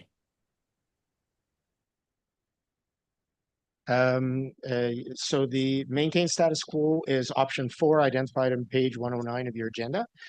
It just didn't need a narrative because we're already doing what we're doing. So it is there. With regard to the 40,000, again, what I referred to in terms of that outreach work is the work that went into creating the 2024 report, which Marcy did, and the budget there is similar. Plus adding some funds so that we could actually, if we were going to host a public meeting, that we have funds to actually book spaces and take on those key elements around such coordination. So that's where the 40,000 comes from. And again, we are looking at a half year. So I'll still put that caveat, paying attention to what Tofino is also looking at. And bearing in mind that we will follow up with Marcy, our top choice would be to lean into the existing contract that she has. That said, we do have a contract for the health network, and it does frame what the work is. And so my concern with just changing it is that Marcy does have a valid contract, and I wouldn't want to assume that we can just completely change it or drastically or substantially change it. So I think it's more prudent for us to build in a budget. Obviously, we'll have the discussion, but I would not feel comfortable just changing a standing agreement that's already been signed. Thank you. Dr. Haggard? Thank you, Mr. Chair. I just want to support what Daniel just said. We do have, Island Health has literally moved heaven and earth to keep our ER open, to bring in nurses, to try and bring in doctors. Like, you do not know how hard they work. I know how hard they work. They work extremely hard, but it is up to the community to support that work. Doctors and medical personnel can go to any community across Canada and find a job like that. They're also trying to be recruited in the United States. They can go anywhere and find a job. So we have to do those things that will try and attract people, but we need somebody to coordinate that attraction. And it's not only attraction, it's retention. If a nurse has to work a graveyard shift and she doesn't have daycare for her children, she's not going to stay here. She's going to go somewhere else. She or he, I should say. So those are the things that we need to work on that have to be high priority. So doing nothing is not an option, because I'm sure that the people in Beaufort want doctors and need doctors. Thank you. Dr. Steer, please go ahead. Yeah, thank you, through the chair. And I just wanted to build on to that, just because while I agree with Director Boyko that it is by mandate the provincial government's responsibility, it's also within the Community Charter and the Local Government Act for communities, regional districts to participate in the health and well-being of their communities. This is very central to what is stated in the Community Charter and our Local Government Act. So it is our responsibility as well as the provincial governments. Go ahead, Dr. Sparrow. Thank you for that. I know that that's saying maintaining status quo is official responsibilities way to go, but look where we got us. That's why we're here. We're in this position because what we've done before us. So we have to change our path, because going down the same road, we're going to end up with a lot less doctors, a lot of people without doctors, and that's not a good thing. And yes, we compete with everybody else in the world, and that's just the way the world is. It's not that we want to do it, it's just the reality we face. So we're going to have to change something and do something to make our place more attractive to those who want to come to work in Canada. against everybody else. And it's a race to the bottom, but we all gotta participate, I guess. And it's not nice, but we have to do it. So we have to do it for the health of the people in the valley. That's our job. And just saying no and putting no money into it is not really doing anything besides disservice to the people we're trying to serve. So we're gonna have to put money forward, and we're gonna have to get the coordination going to build up so we can get people here, and we can get doctors here. So it's not a nice future, but it's the one we're gonna have for us. Thank you. Thank you, Director Sparrow. Back to Director Boyko. Please go ahead. Thank you very much. I think people are misunderstanding what I'm saying. We currently put a ton of money into healthcare federally and provincially. What I'm saying is, this is the second meeting in 2 months where we've advocated throwing consulting and extra local money into a provincial thing because we do not have good coordination at the provincial level, us asking for something that we need and then getting a good response. So this time it's healthcare. Last time it was a road out of here. What will be happening next? So we're continually having these same conversations. And yes, the people of Beaufort do like healthcare. Thank you very much. Okay, so with that in mind, what I think I'll say is this. I'm going to start with an example from Hawaiian.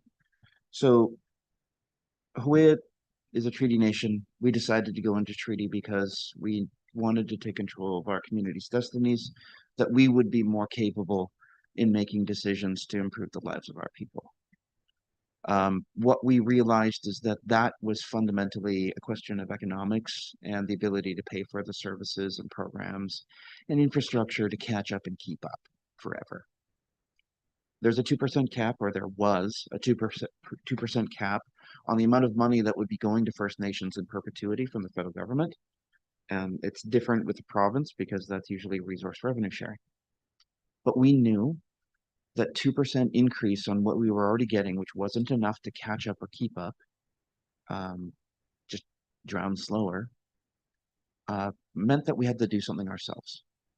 Meant that our First Nation and many nations around us had to get involved in finding revenue sources for our communities to build the things we needed to build, to create the programs we needed to create, so that our people had a better chance of improving their lives over time, to directly address the problems that were created by colonization and literally the corruption of colonial governors and beyond. So, neither here nor there. Why does this matter? The problem is the provincial government and the federal government have their own systems for determining whether and to what degree various places even get money for these sorts of things. We still have a billing system for paying for family doctors. They're not on salary. They have to be business owners as well as be doctors. And that's dumb.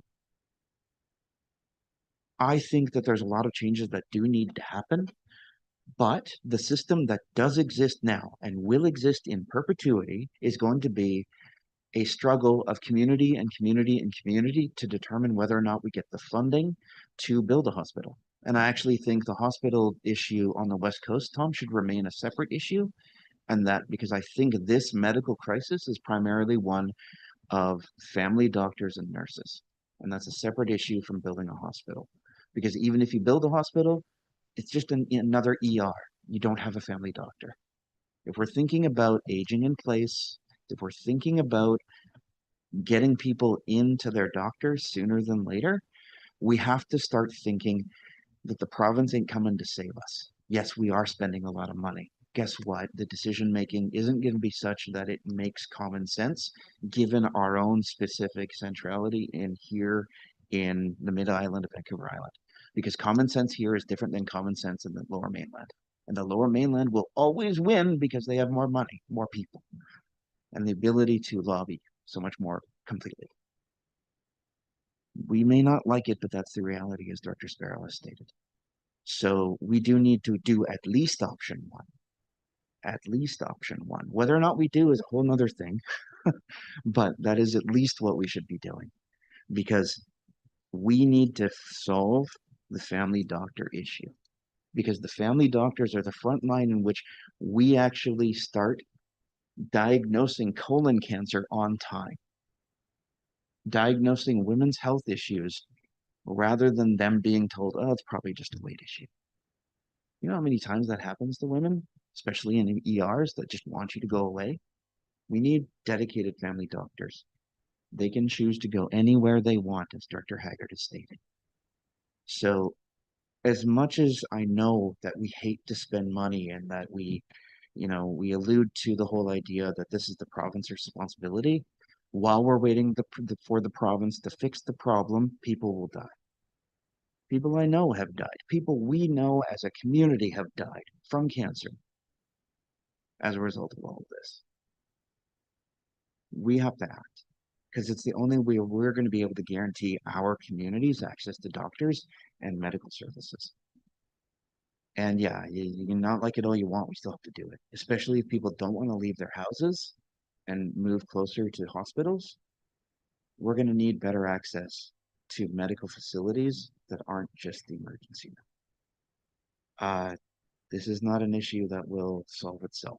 No one's coming to save us. We're competing with bigger, more coordinated communities to attract doctors and nurses and other professionals.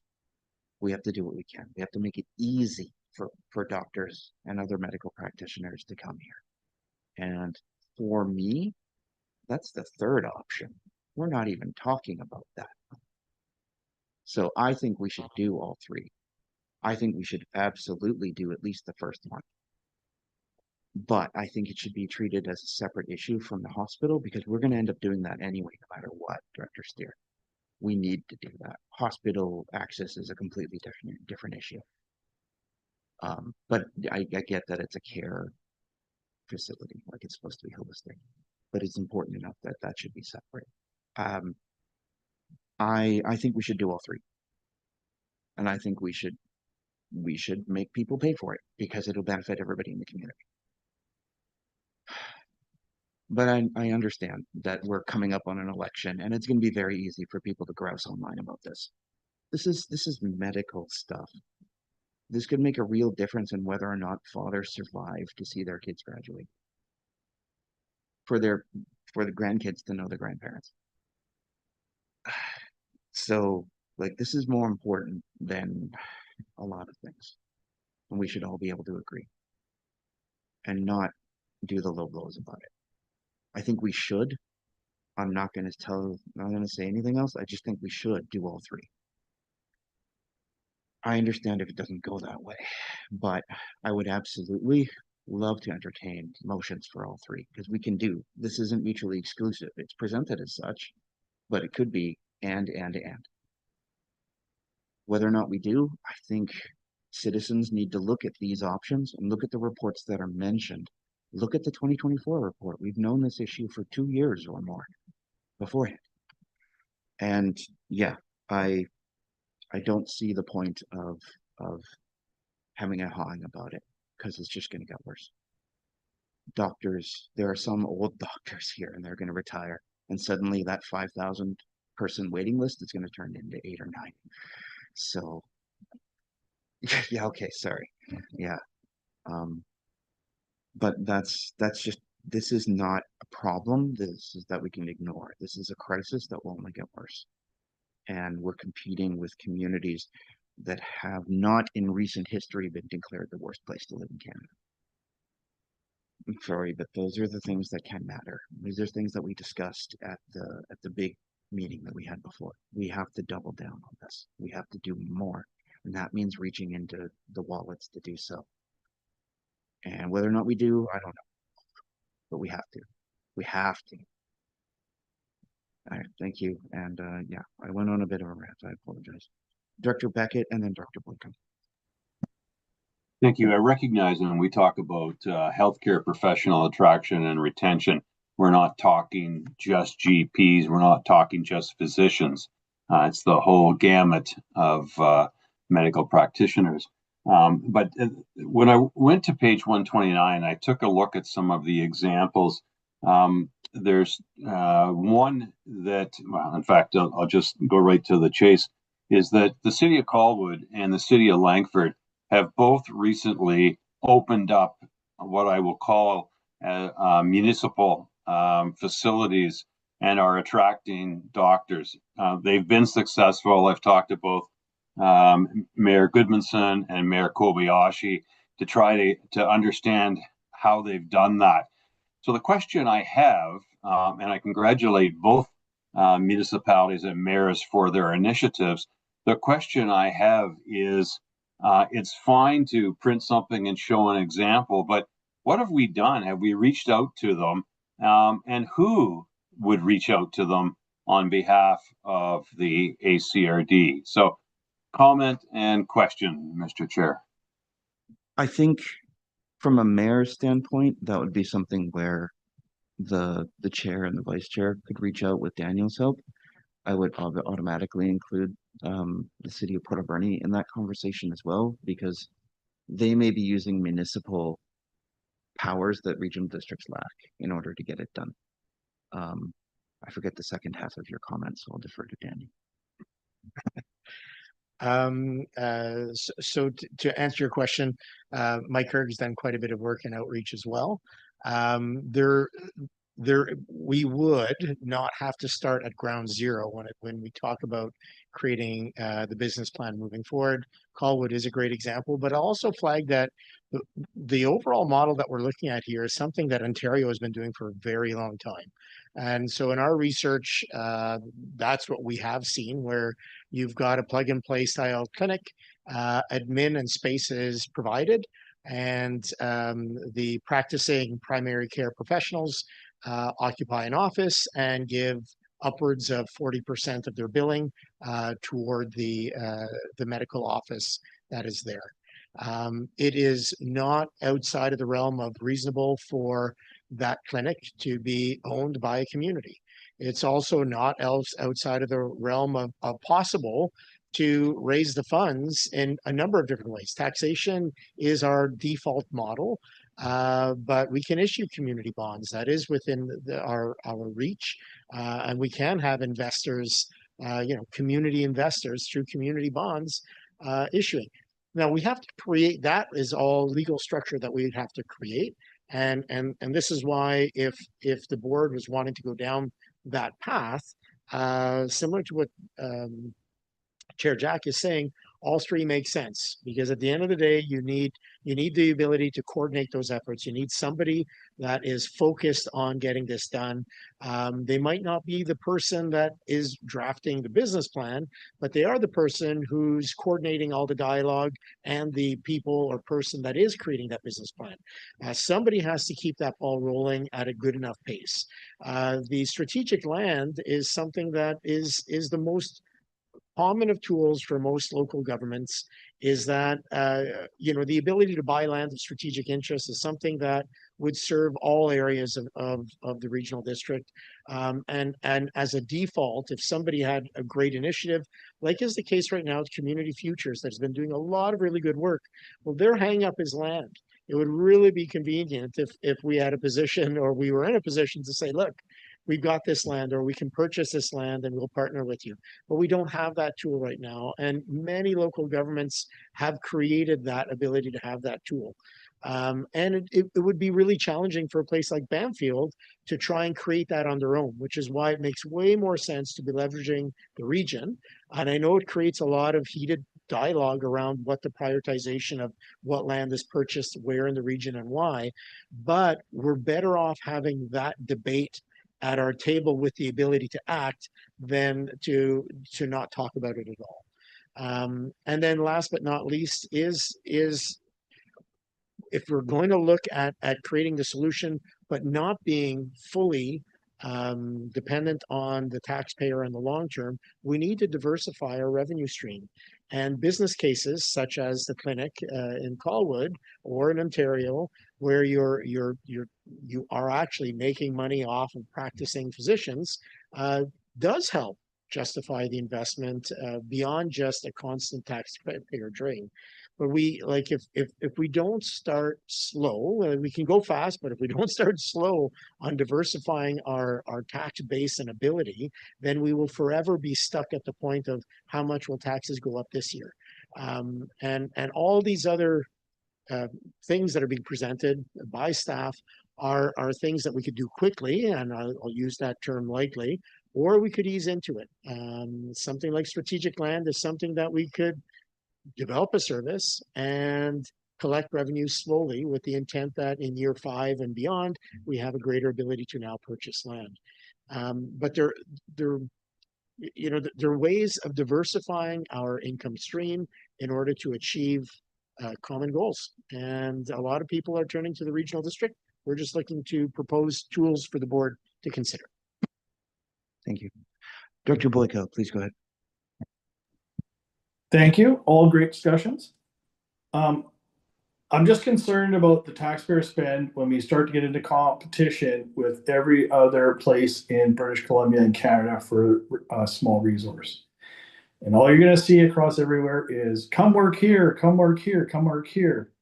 And it's just the only winners here is going to be the online advertising platforms and the platforms on the airports when people are flying around.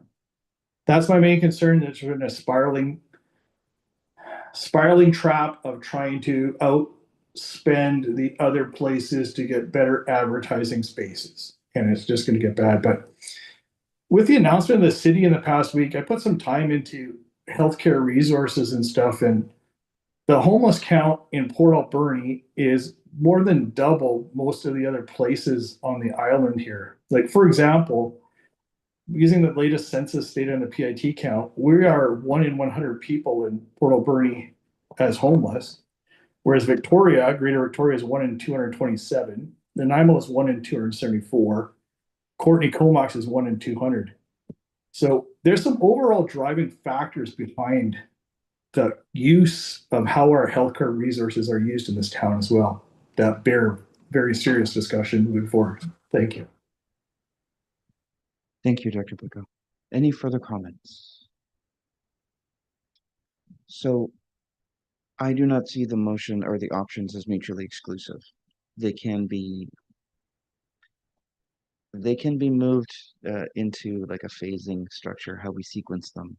I think despite Director Boyko's concerns, I don't think it's going to turn into that just yet, because the work that would be undertaken by option 1 is more of a coordination to make sure that all of our organizations and communities are asking for the same things in the right way, that we're not moving at cross purposes. So that coordination function is something that we need to really look at, because it's really effective.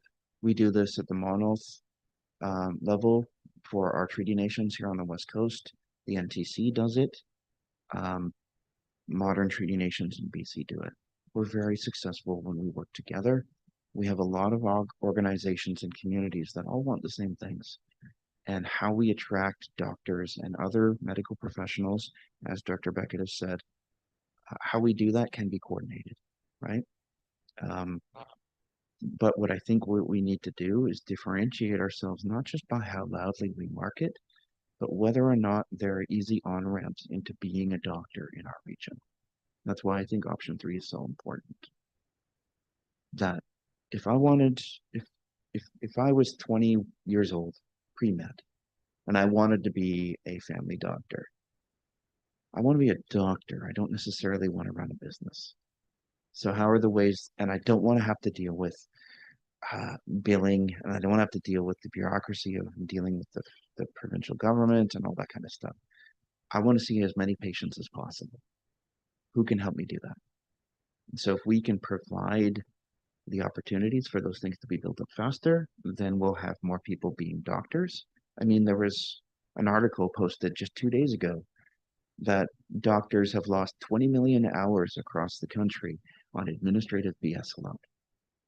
And I would have said something different, but we just passed that bylaw. So, and so that's kind of something that we need to think on. Is just, this isn't changing, and it's not going to change by wishing and dreaming or saying that it should be a certain way. Because I think we have a minister who's probably doing everything she can behind the veil of confidentiality to advocate for her region, but she has to contend with not only the cabinet asking for the same things, but a treasury board that's designed to say no. So we have to make it easy for doctors and medical practitioners to choose here. I think number 3 does that the best. Number 2 helps that along and gives us more options on housing. And number 1 is something we should just do out of course because we will know more as long as that person is doing their job. Yeah, I can't stress this enough. I do think we should do at least 1, if not 2.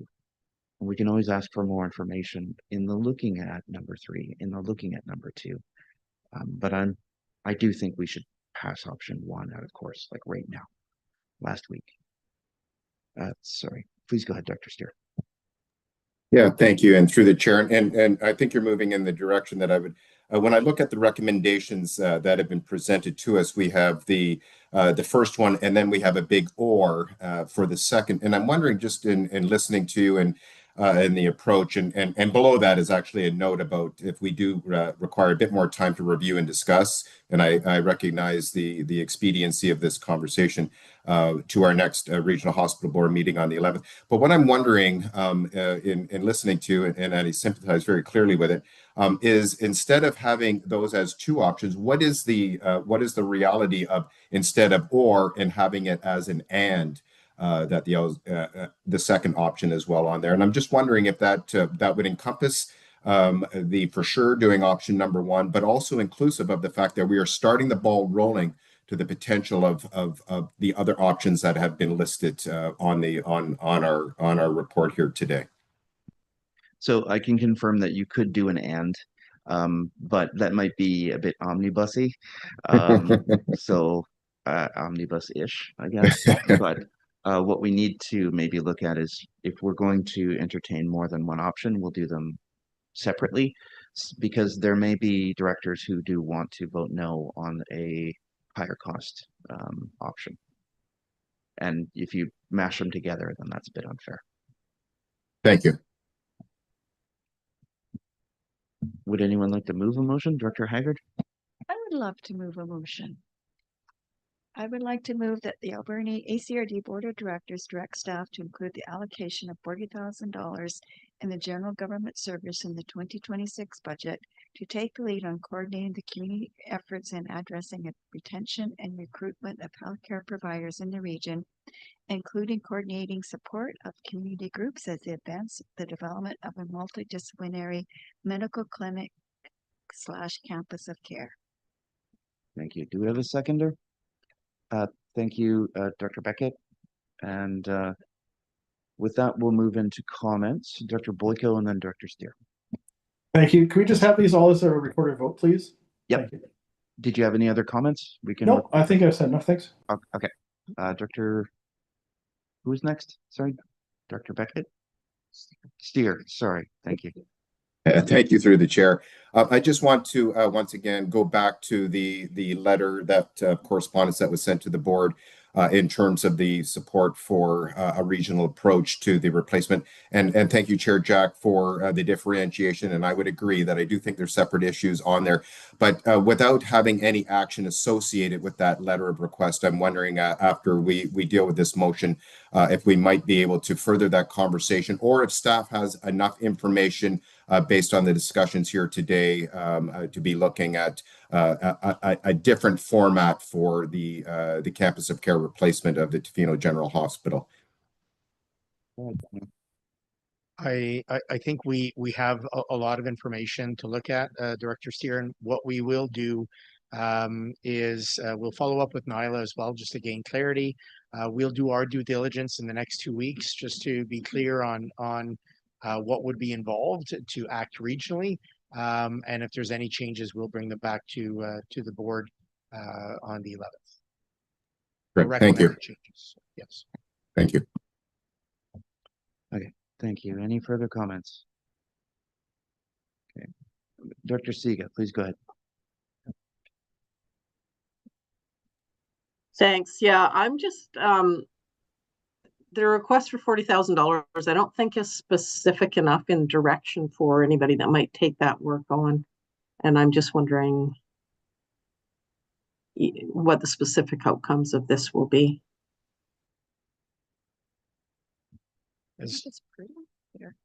Yeah, like there are a lot of community groups, so I'll refer to the Alberni Valley because I'm more familiar right now, and we have to do a little bit more research to look at the Tofino area to figure out who's doing what so far.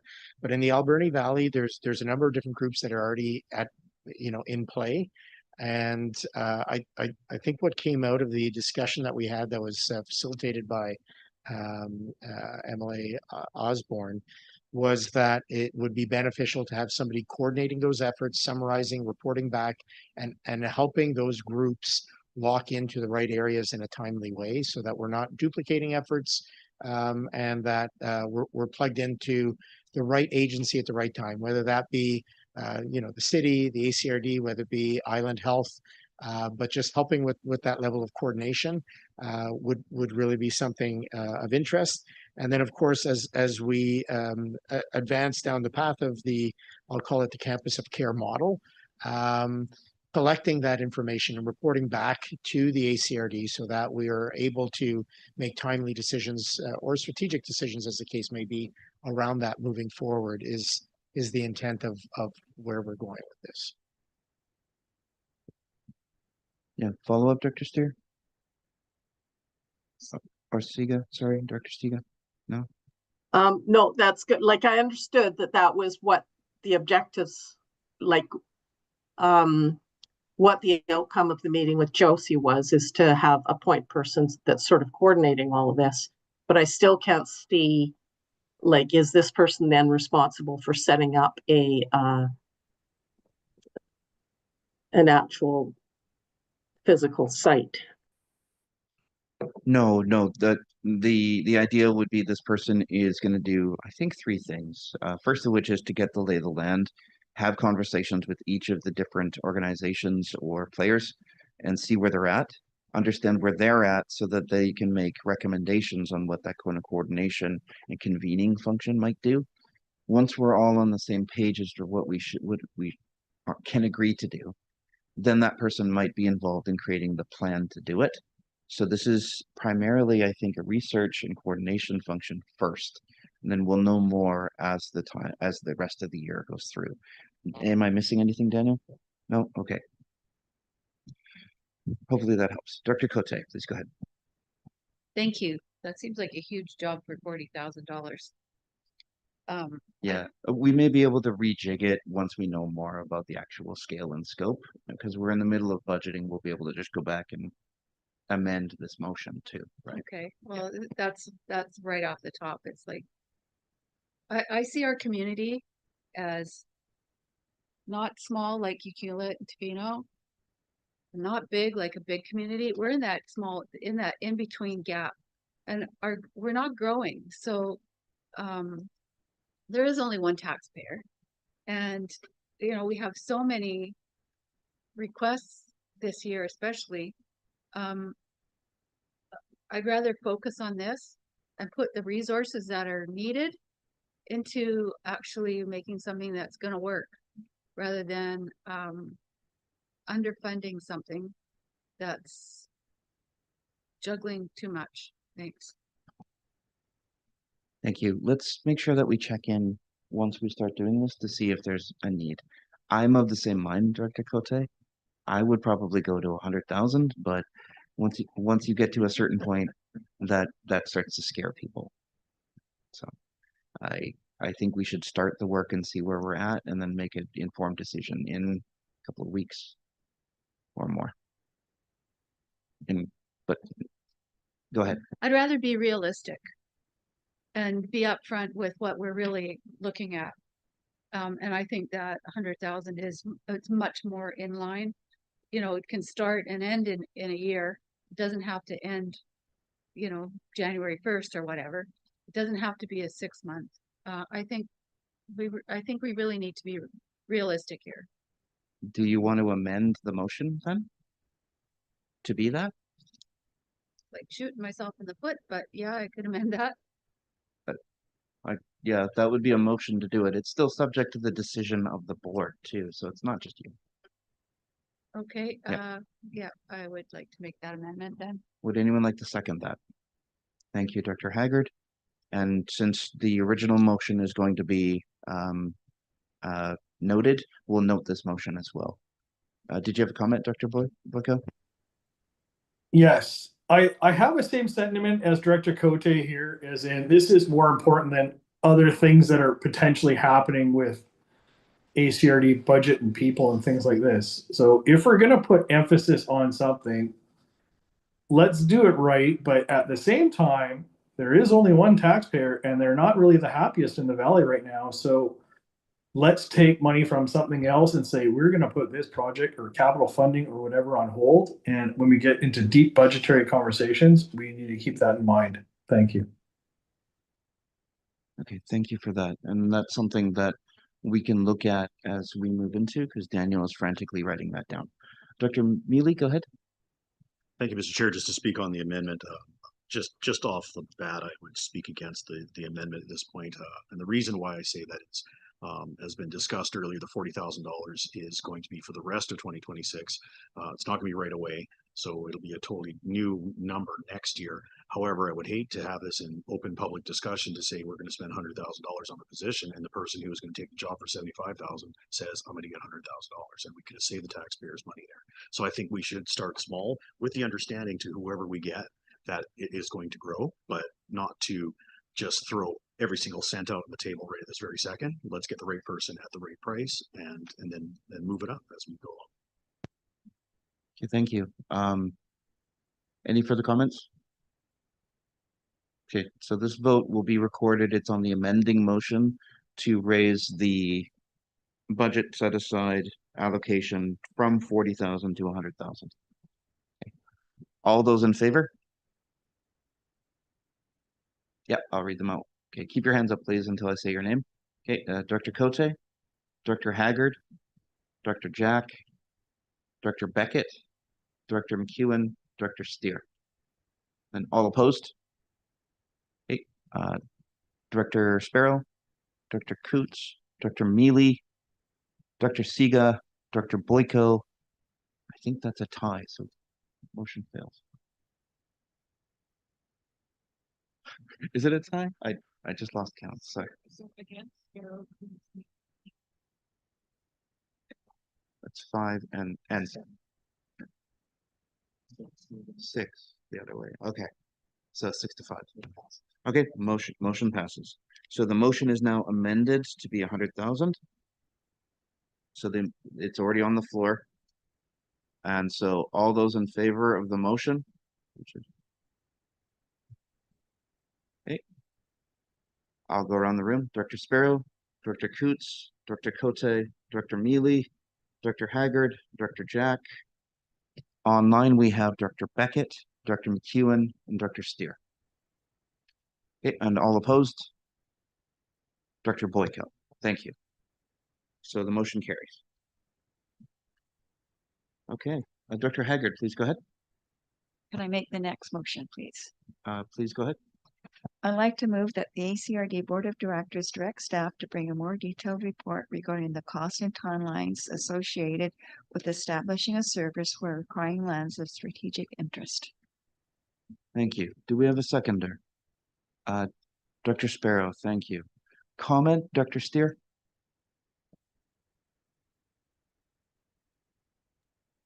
Yes, thank you through the chair. I just wanted to check in with staff in terms of in terms of their work plan that they have for the remainder of 2026 with this motion. I just want to check in with them to see if there is bandwidth within the. I know this would be a motion, and they would, but I just want to check in with staff to see if they have the time and resources to be able to actuate this this motion. And any new work like this moving forward is beyond the bandwidth and what we would do, and that's why it's noted that we bring a more detailed report regarding the costs and timelines associated, and so we will do that and bring it back. I think similar to what Director Boyko was saying, we'll also identify options for removal rather than just addition. So we'll try and balance that report and bring the options of this is what it looks like if we add, and this is how, and this is what it looks like if we try and balance internally. But now is the time so we can actually start formulating this in the next month. Thank you. Dr. Cote? Thank you. I support this. And in my opinion, I believe that this is one of the most important things that this board can be bringing forward to our community to bring health, equity for health to our constituents and our community and visitors as well. I think this is a top priority. Thank you. Thank you, Director Cote. Director Boyko, please go ahead. Thank you. We have talked internally, or we have talked in the past, and there's been plenty of discussion on the sideline about acquiring lands for a project like this.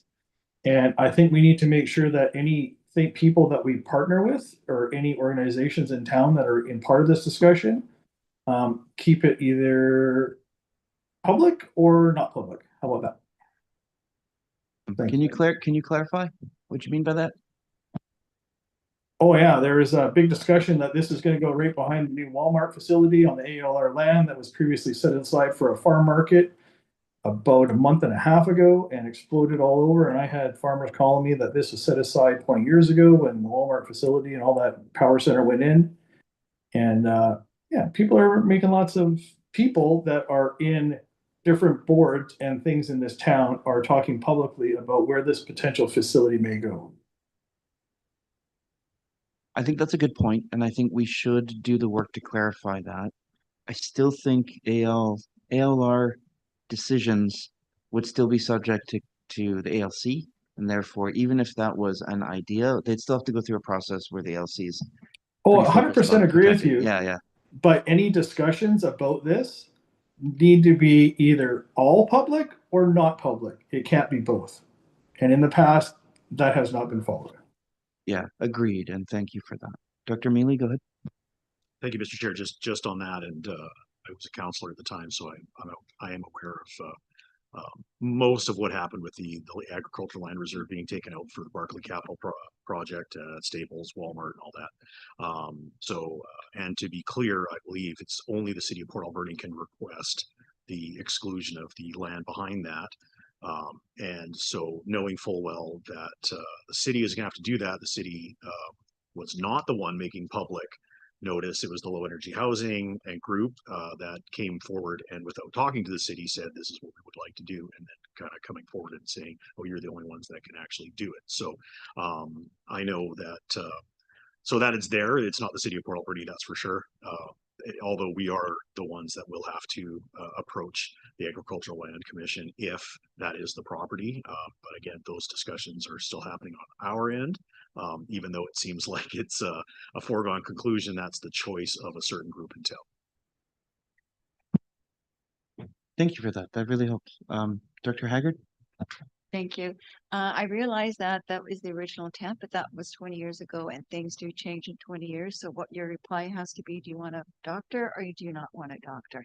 But I'm sure with that being said, that if the medical clinic does go through, and this is years away still, they would be happy to have a market there in their parking lot on Saturday mornings for people if that's what you really want.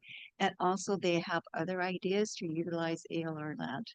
And I won't go into that now because I don't know if it's common knowledge and I don't want to say things that it belongs to Community Futures in that group. But they are looking at ways to utilize that land as farmland as well. Thank you. And we don't know what the province is going to do with any of that policy making. So with that in mind, the motion has been moved and seconded. Is there any other comments to the motion? Director Boyko, would you like this recorded as well? Please record all the healthcare ones here. Thank you. Okay. Any further comments? Okay, seeing none. So this is for the second motion here. Okay, all those in favor, please raise your hand. Don't put them down until I say your name, please. Dr. Sparrow, Dr. Coots, Dr. Cote, Dr. Mealy, Dr. Haggard, Dr. Jack. Online we have Dr. Siga, Dr. Beckett, Dr. McEwen, Dr. Steer, and Dr. Boyko.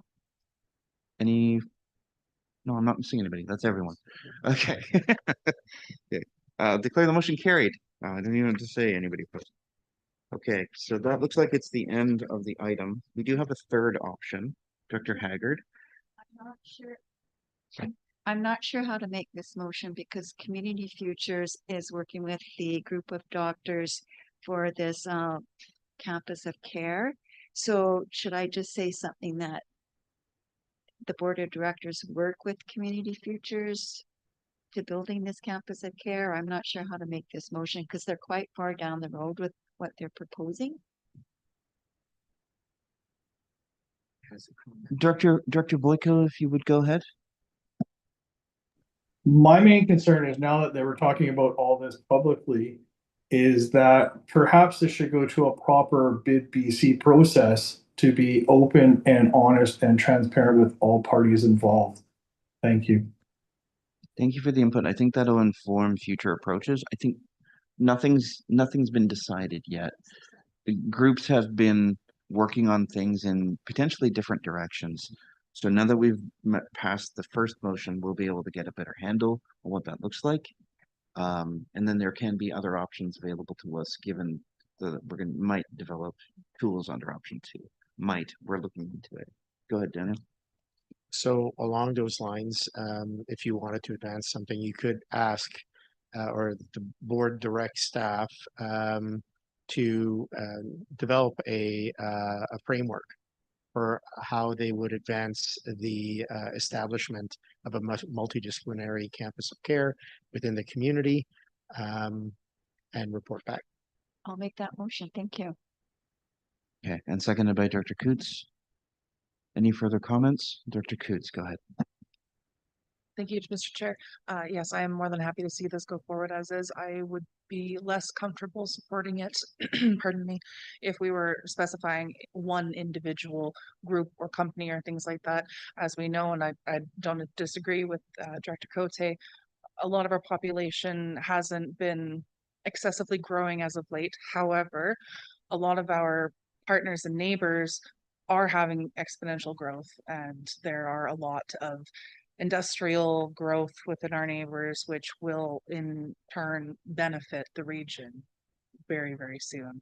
And as we know, it's not as common these days because pocketbooks are tight, but philanthropy does exist. So I'm happy to see this be a broader motion. Thank you. All right, thank you. Further comments? Okay, so please raise your hand, all those in favor. Oh, Director Boyko, go ahead. You just reread the motion just so we're all on the same page? Go ahead, Heather. Well, I'll do my best. That the ACRD Board of Directors direct staff to develop a framework for how they would advance a multidisciplinary campus of care and report back.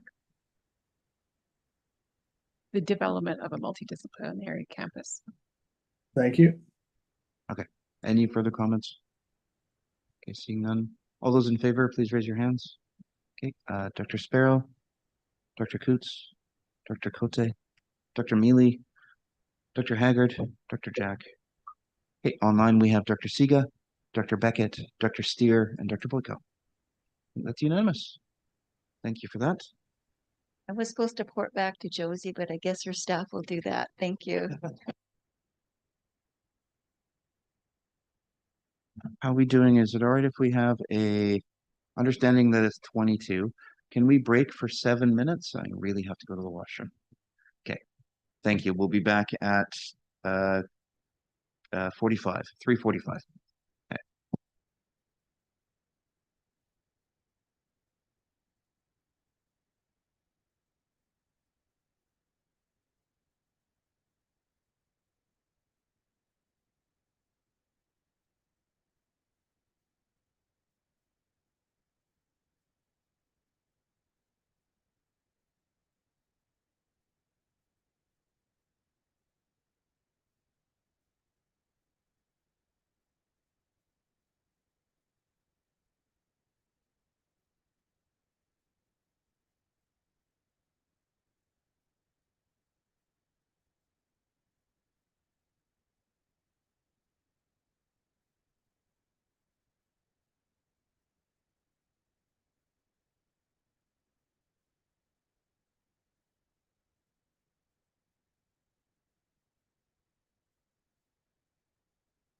All right, we're gonna start up pretty soon. We're a little after, quarter after actually, but maybe 6 minutes isn't enough to go get a coffee and go to the washroom. So fair enough, fair enough. All right, we are coming up to 4 o'clock pretty soon, so there are individuals who do need to head out. With that in mind, are the people who do need to head out, are there any planning matters that you want to get to first? Chair John, it's Bob here. Yeah. I don't have a planning matter. I do have a very, very brief report on North Island 911. Okay. So I'll ask for a motion just to go to that, so you can make that that report, okay? Thank you. Okay. Yeah, I guess we're back to order. So yeah, yeah. Back to that. Thank you. Move to temporarily move to 10.3A so Dr. Beckett can make his 911 Corporation report before he heads out for 4 o'clock. Do I have a seconder? Thank you, Dr. Sparrow. All those in favor? All opposed? Okay, motion carried. Dr. Beckett, please go ahead. Thank you, Chair, for accommodating me. We met last Friday, and the only thing that I feel that I need to report on is that we've approved a 5-year budget. The tax increase for 2026 is 5%, and the following 4 years would be 4%, sir. That's my report. Thank you very much. Does anyone have any comments or questions for Dr. Beckett? I got a quick one. Go ahead, Dr. Blicko. When are we actually going to have the enhanced 911 actually active? Like, is there a date when that actually goes live? I'm sorry, I don't have that information, and I don't know if Charlie's online, and if he has it. If Charlie's not online and he doesn't have that information, Director Boyko, I will get an update to bring back to the next meeting. No, I'm just wondering, because we've been talking about it for a couple of years and I haven't seen anything that says it's operational and tracking your phone and everything else like that. Appreciate it. Thank you. Yeah. Thanks, Daniel, and then Dr. Steer. Just for clarity, Charlie is retired. He has officially left the house. So, so he's probably available then. That's what you're saying. He's available for contract. But I will say that the last we heard regarding the Next Gen 911 federal requirements is that there was a pushback to meet all requirements to 2027. And that said, we are still completing all the work for 911. So we've been working collaboratively with almost the entire region at getting all the addressing, getting all those key points fixed into our GIS mapping, and identifying the process to make sure that new addresses get added promptly and regularly. Once we are complete with that, then we will submit to North Island 911 our completion, and that then gets updated with TELUS, who holds the Next Gen 911 contract. But that said, I do not know beyond 2027 what updates the federal government has for it. And I saw Tom's hand up. I'm wondering maybe he does through the Coast Guard. No? Okay. No, I thank you through the chair. No, my comment or question to Director Beckett at 5, 4, 4, and 4, as we know, compounded seems like a substantial increase, and I'm wondering above CPI or inflationary projections, was there a justification for that increase in spending? Yeah, thanks. A great question, Director Steer.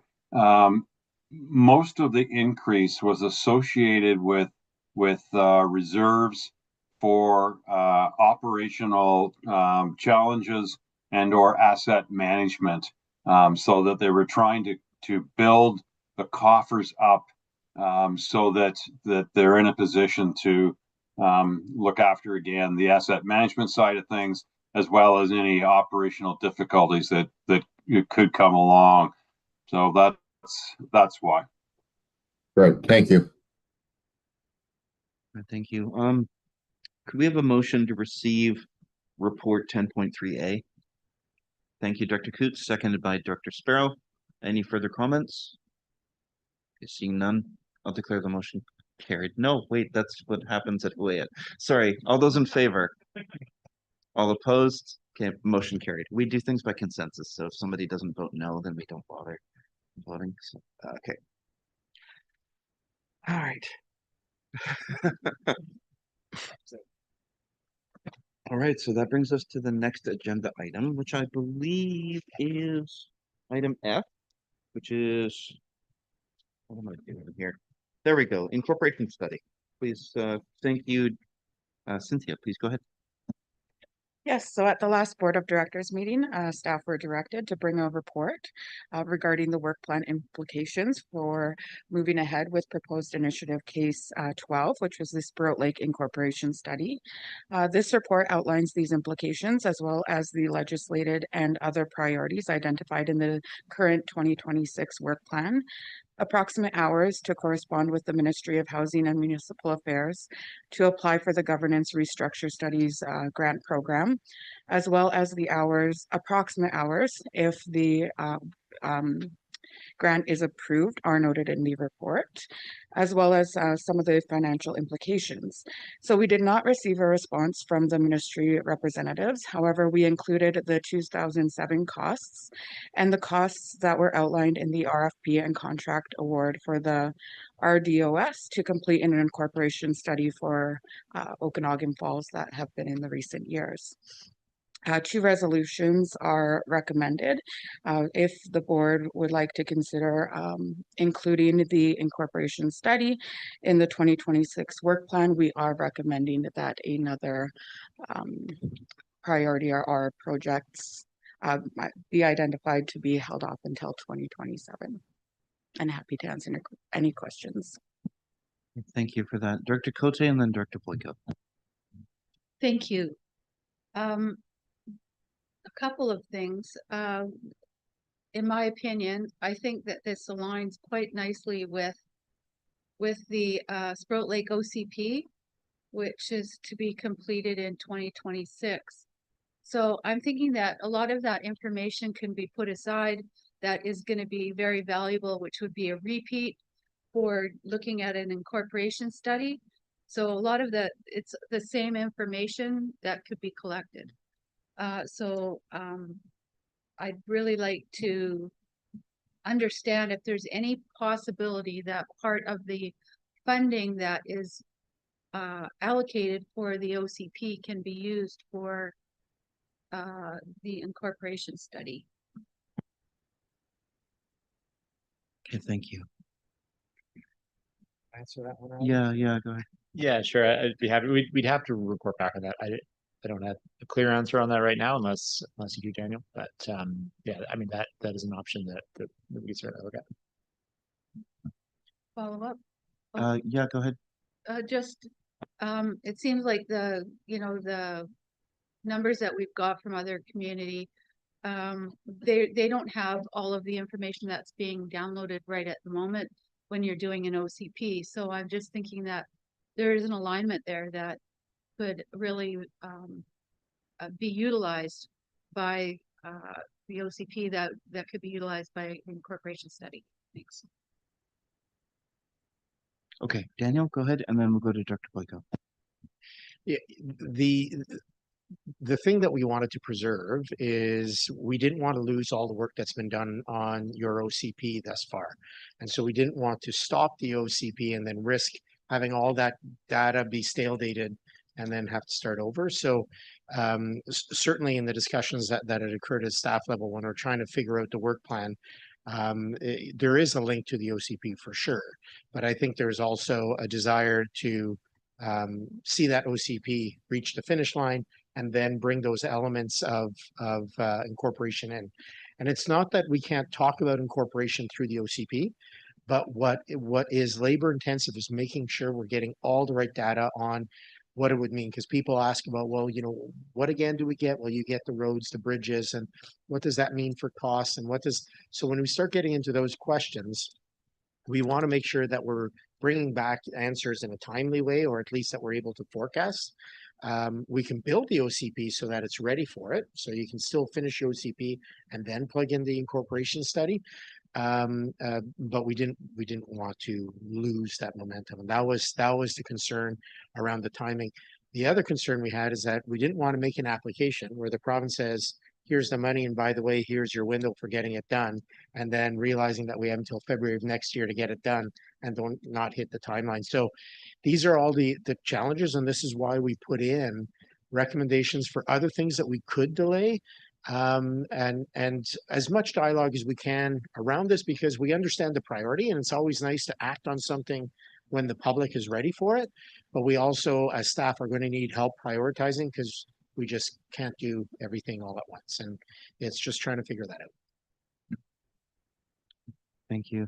We'll go to Director Boyko then. Thank you. One thing I appreciate here is recognizing that there is limited time for staff, and if we're going to do one thing, we should take away another thing. And that's a good theme to move forward as we get into the full budget season here. But I've heard a lot of things from the Sproul Lake people, because some of them come to our town halls and talk and things like this. And there is a large want from the people to do this incorporation study and revisit it and follow it through. So I support that, and I'm willing to delay some of the things on the list here that relate to Beaufort to the 2027 year. So the log train trail regulations, that can be postponed. I've already had meetings with Daniel and Alex about the OCP for Beaufort, and we've found a way to do that that should be faster than the Sprout Lake and still have extremely good public input. My thoughts, I'm not going to talk for Cherry Creek, but implementing the board meeting management software, I think we should be almost 100% ready to go with that, because they're supposed to be doing it, I heard, in January. So that should be ready to go. But I would say that we can delay the log train trail regulations and the floodplain bylaw development and implementation. Thank you. Thank you. We'll go to Director Cote, then Director Steer. Thank you. That's very generous of Beaufort to delay those projects.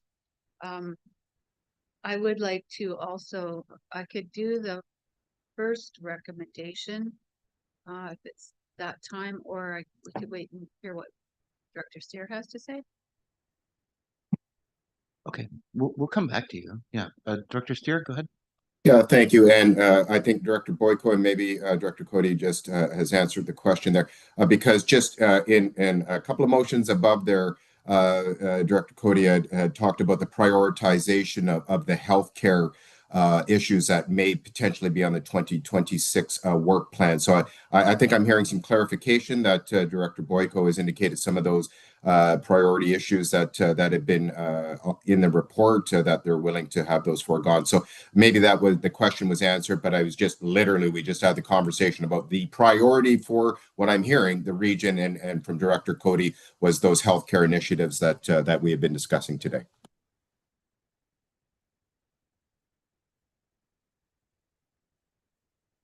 Okay, I would move that the Alberni Clayoquot Regional District Board of Directors direct staff to include Electoral Area D Sprout Lake Incorporation study in the 2026 work plan and the 2026 to 2030 draft ACRD financial plan, depending on securing funding from the Ministry of Housing and Municipal Affairs.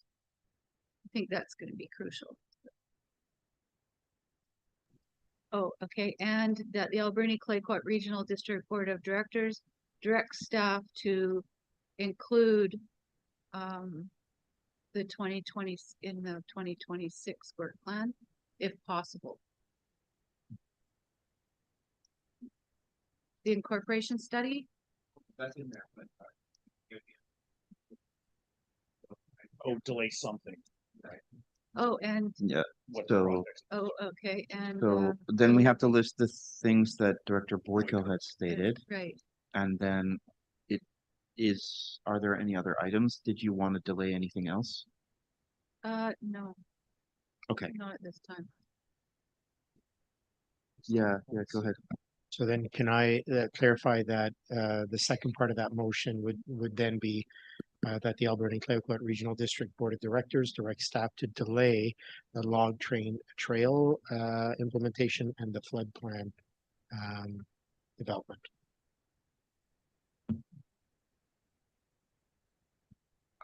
Did you include the Beaufort OCP as well, Director Boyko? And please go ahead with your other comments. Beaufort OCP still want to go ahead, and we've talked about how to simplify it and make it faster, cheaper, faster, and good public input. So we still would want to do that this year. So remove or delay the log train trail regulations and the floodplain bylaw development and implementation. Thank you for the clarification. Did you have any? I do have a any other question comments? though. Yeah, go ahead. So the way that the first motion was made is that this will require grant funding from the province to proceed. Is that correct? I'm seeing a head nod. Yes, that is correct. Okay, and if they don't get grant funding, will this not happen, or will the $60,000 be paid by all Lake Trail areas and the city? My understanding from this is that if we don't get the grant funding, then we would not proceed with it at this time, and we'd likely try an application in 2027. And this is where it's important to see what's delayed, because as soon as we get notice of whether we have or have not received a grant, then there's things that we're identifying as delayed that we reintegrate into the second half of 2026. How long does it take to get an answer about that? Sorry, and for clarity, I think our intent here was not to do a requisition for those additional funds to do it, because it would be contingent on receiving the grant. But I see Terry coming on. Thank you, Terry. Please go ahead, Terry.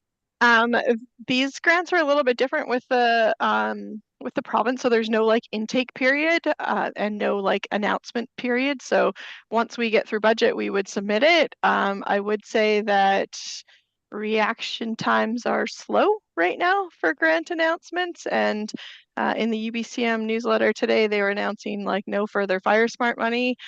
So I'm really not sure what their turnaround time would be, or I do know that they have a certain pot level that they normally maintain for these every year, and then I think they prioritize them. So probably I would say by the end of June. If we submitted in April, we might know by the end of June. Thanks. All good, Director Boyko? Okay, I see thumbs up. Director Cote, please go ahead. Thank you. So two things here. Identifying that we will be collecting data through the OCP for incorporation study, and that the we're dependent on a grant because of the cost, understanding that it's probably going to be 60,000. I'm wondering if we should question to staff. There is a motion. Should I be dropping the motion or on the floor to do this? I think the motion that we have Yeah. that is still clear. Okay. It hasn't been seconded yet, so we have the motion to advance conditional on receiving the grant, and the delay of the two objectives in exchange for. So if you're okay with that motion, then it is on the table. I am good with that, but I'm just thinking that maybe we should do some taxation like 20,000, 25,000, because if the grant doesn't cover what the cost of an incorporation study is, then we've got some money to at least start into the next year. Yes, because I don't think that the grant is actually going to cover the whole cost, because they do have set limits. That would be prudent, and so just to echo what Chair Jack said, so if we get the we would do, for example, a 20,000, and I'll leave it to Terry. We can sit down and talk about what we feel is the most prudent amount that would come out of general governance. So just so everyone's aware, it's not just a Sprout Lake specific. And of course, if we did not get the grant, then we would push back to 2027. The funds could always be transferred over, and then we'd have a decision to make as to whether we proceed without a grant in 2027 or reapply. Would that make sense? Director Haggard and then Director Sparrow. Thank you. I will not be supporting additional funding taxation for this motion. I don't feel that the city of Port Alberni should be paying for Sprout Lake to try and determine that they don't want to pay taxes with the rest of the region. So I won't be supporting additional money for that. Dr. Sparrow and then Dr. Steer. That's been the world's longest motion. It went on for 5 minutes without a seconder. Just so you know, I'll second it, but like, okay, I move my hands. Yeah, we have to clarify what the actual language is before it can be seconded. You would second it though? Yeah, you're gonna delay the log train trail enforcement and the floodplain, is that correct? Yeah, and then Okay. then it's pending. It's So- pending, exactly. Yes. Okay, so the problem becomes now the 20 grand, but we can treat that as a separate issue. Okay. That wasn't part of the Okay. first motion. Did I forget Dr. Steer before we go to Dr. Siga, or did you have a comment first? Actually, Oh, sorry. Please go ahead. Yeah. I'm gonna sit somewhere else, tell you. So yes, we talk about the Cherry Creek things in here also, but I can't defer that because they do need to get moving on that because of the financial situations moving forward. So unfortunately, it was in the mix. I can't be as generous as Director Boyko is right now. But the log train trail, we've been going for 30 some odd years, so we can push that out for a year. So that's all good. And yes, I don't think I'll be supporting Sprout Lake's ability to try and use my money to get away from the board. So hopefully, if they want to do it as a regional thing, that like, personally your taxes, that's great. Because if we put money towards them incorporating, it'd be a general addition of money, won't be Sprout Lake money alone, will it? I had assumed it was Sprout Lake money. That might have been just me. Please go ahead. Follow up. I was wondering exactly where the money was going to come from. Would it come from local taxation in Sprout Lake, or would it be throughout the EA areas, or would it be throughout all the general government's areas? Okay, before we go to Dr. Siga, Terry, please go ahead. I'm fairly certain it has to be through general government, but I will do some research here.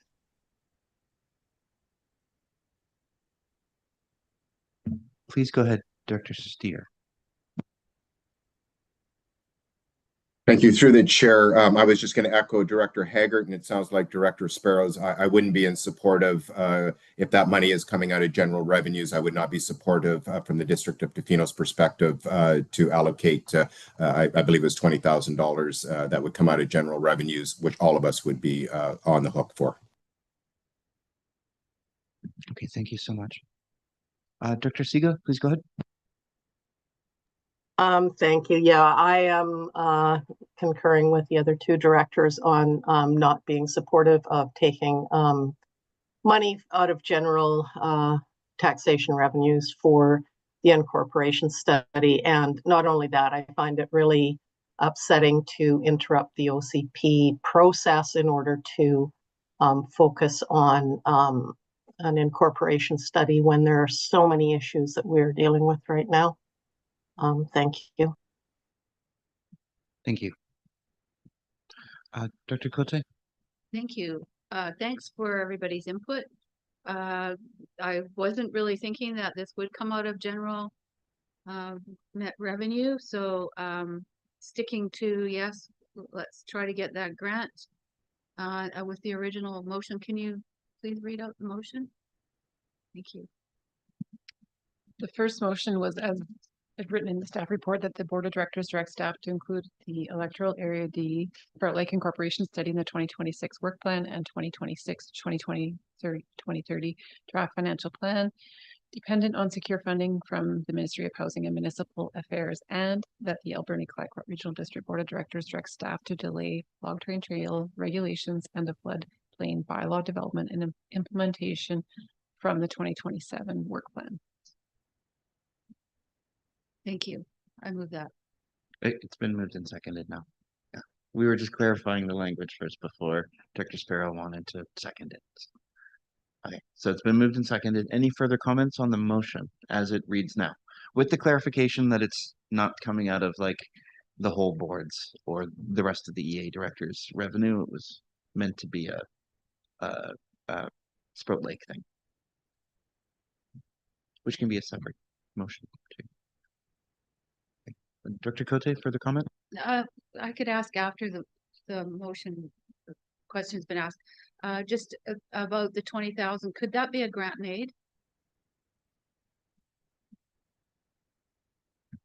I don't think so. I see Terry coming on, and so I'm just not sure how it would qualify because we've identified in the policy how you'd qualify for grant and aid, and I don't think any of that would qualify because we don't provide a grant and aid to ourselves.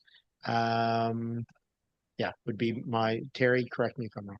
Yeah, we'd have to undertake it. We have to undertake the incorporation study ourselves, even though it's for you, like it still counts as a CRD. Terry? Just if we could just bring back additional information on the February 12th when we bring back the budget for that extra amount. So if you just pass the resolution that if it's fully grant funded, it's done today, and then we'll talk about if there's going to be extra money where how we can requisition that money on the 12th. And then that will give me some time to do my research. Is that all right, Director Cote? It's fine, thank you. Okay, thank you. All right, so just the one motion, unedited. Okay, all those in favor? All opposed? Motion carried.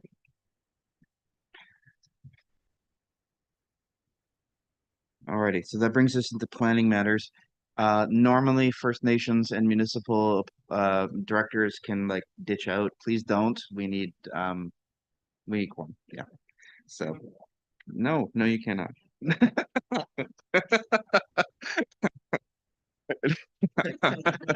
Okay. Item 9.1A. I appreciate you being here at this late hour, Director Meany. So that brings us to 9.1A. It's I believe a rezoning. Alex, please go ahead.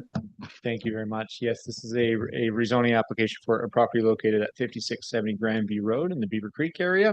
The property owners have applied to rezone the 2-hectare property from rural A2 district to acreage residential RA3 district to facilitate their intended 3-lot subdivision as outlined in the concept plan that's attached here in the report. The board considered this application on December 10th and resolved to proceed with the public input process. That process has now been completed with neighbor notices and public advertising conducted this month, and no correspondence was received from the public.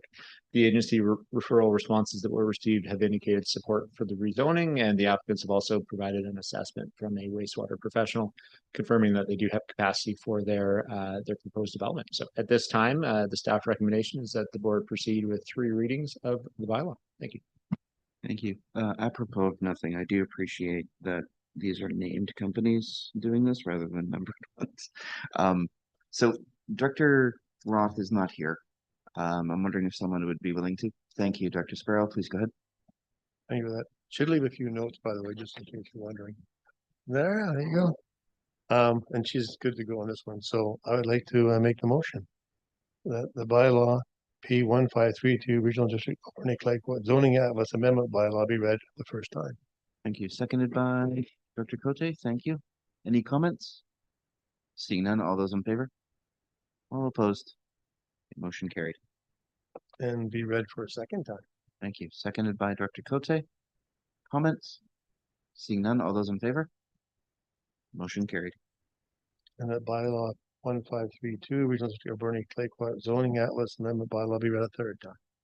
Thank you. Seconded by Dr. Cote. Thank you for that. Comments? Seeing none, all those in favor? All opposed? The motion carried. All right, so we'll have adoption at the next meeting. Yeah. Okay, so that brings us to item 9.2, which is an ALC application. Please go ahead. Thank you very much. Yeah, this is back to all directors now. So this is a referral from the Agricultural Land Commission regarding a subdivision in the ALR. So this is a 42-hectare vacant property in the Beaver Creek area. And the applicants intend to subdivide the 15.3-hectare portion located within the ALR from the remainder of those lands along the river that are located outside of the ALR. So effectively, this is a 2-lot subdivision application along the ALR boundary that will include access roads through the ALR to Beaver Creek Road. As a part of this application, the applicants are also proposing to include up to an additional 1.4 hectares of land within the ALR at the north end of the parcel. So there's a number of access road options that the applicants have presented as a part of this application. These options are detailed in the report and on the maps provided. The applicant's preferred option would include one road down the center that splits into 2 accesses to either side of the ravine. The option identified by staff as the preferred option would be two separate roads along the east and the north boundaries to maintain a contiguous ALR parcel in the center. And then I'll also highlight that the Agricultural Advisory Committee met and considered this application on January 19th, where they passed a motion to support the application being forwarded with the recommendation that an additional access option be considered, and that would be to have a single access into the property on the north side and no access on the other side through the ALR. So the Agricultural Land Commission process requires a resolution from this board to forward the application on for their consideration. And in that case, the ALC would be the final decision maker on this type of file. As part of their submission, the applicants have engaged with the Sechat and Quebec First Nations and have also completed an archaeological overview assessment of the property.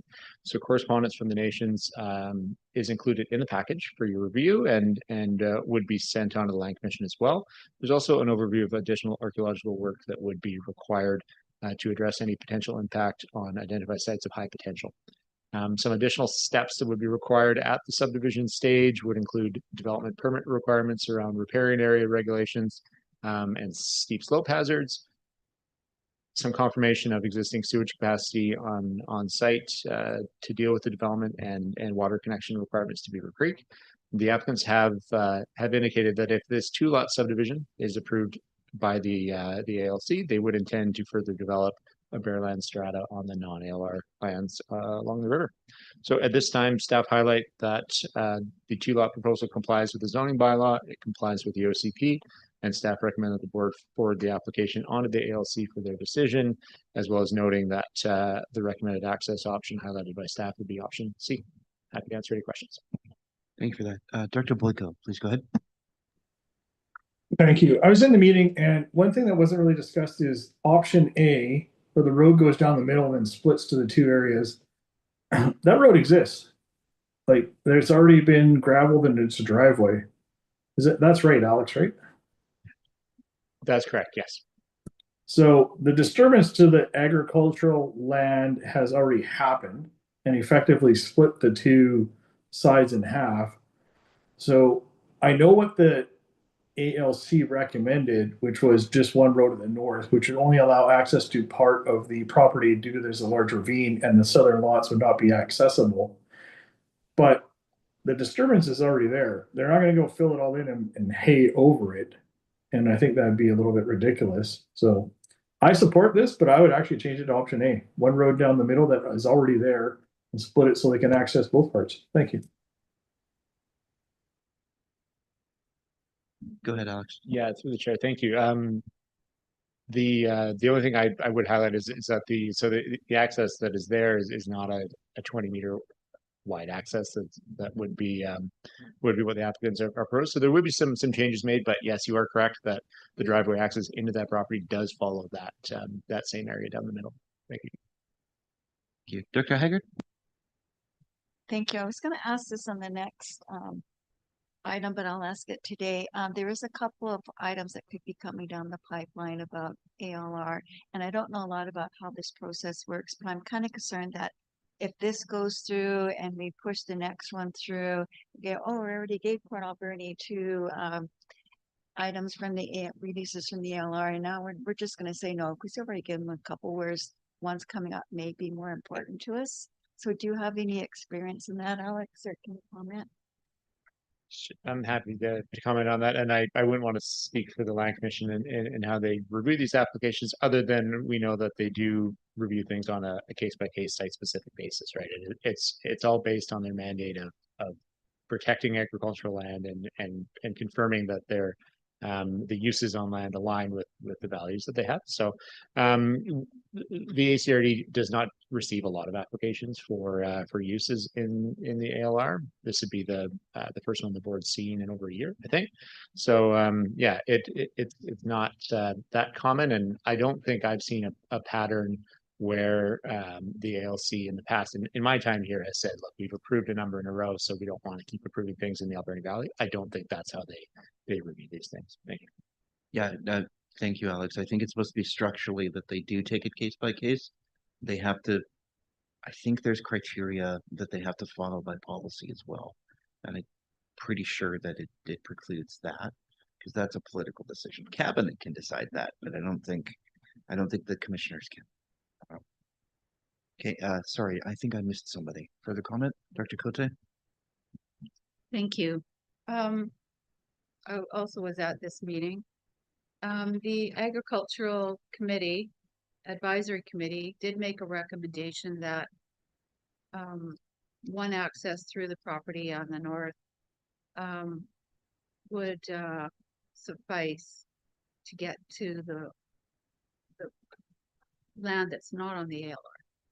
So, because there is a division already. So, I'd like to support what the Agricultural Advisory Committee recommended. But I just wondered if there was another option, if the applicant had actually looked at any other options to access the property there. Because I did ask if there was the ability to get across the ravine to the other portion of the property. Yes, through the chair. Thank you for the question. I think what we've heard from the applicants is that it's functionally impossible or very difficult, at least anyways, to get across the ravine based on the topography they have along the river there. So the applicants have presented a few different options for accessing both the north and the south side. With option A being their most preferred option, but they also had option B, which was two separate access roads, and option C again, which was also the two separate access roads. So, you know, the board also has the ability to forward the application onto the ALC, presenting all the options and leaving that decision up to the Land Commission. I will highlight as well that the Agricultural Advisory Committee minutes are included in that submission as well. So I know that the ALC Island panel will review the minutes themselves from that meeting and be able to see what the discussion, what that recommendation was. So I will leave it up to the board to decide whether you want to include a recommended access option or just leave the decision up to the Land Commission. Thank you. Any further comments? So, not to forget something that Director Boyko has stated, we only make recommendations on which one to go. Could we amend the motion to go recommend to consider option A or C? Is that okay? Is that okay with the mover and seconder? We don't? Okay, then can we have that as the amended motion that we put forward? Should I do it? I'm the chair. Is anyone willing to move that? No, it's all directors. It's all directors. Yeah, Director Mealy, moved by Director Mealy, seconded by Director Coots. He can. No, he can. It's all directors. So this is something we're in 9.2. So Alex said it quickly. He added, I did not identify the fact that this is for all directors too. Thank you though, because I didn't say it myself. So yeah, no, but this is all directors. All directors can put something forward. All right, I'll have to buy Alex a coffee. Okay. Any further comments? So it's been moved and seconded as the A or C recommendation.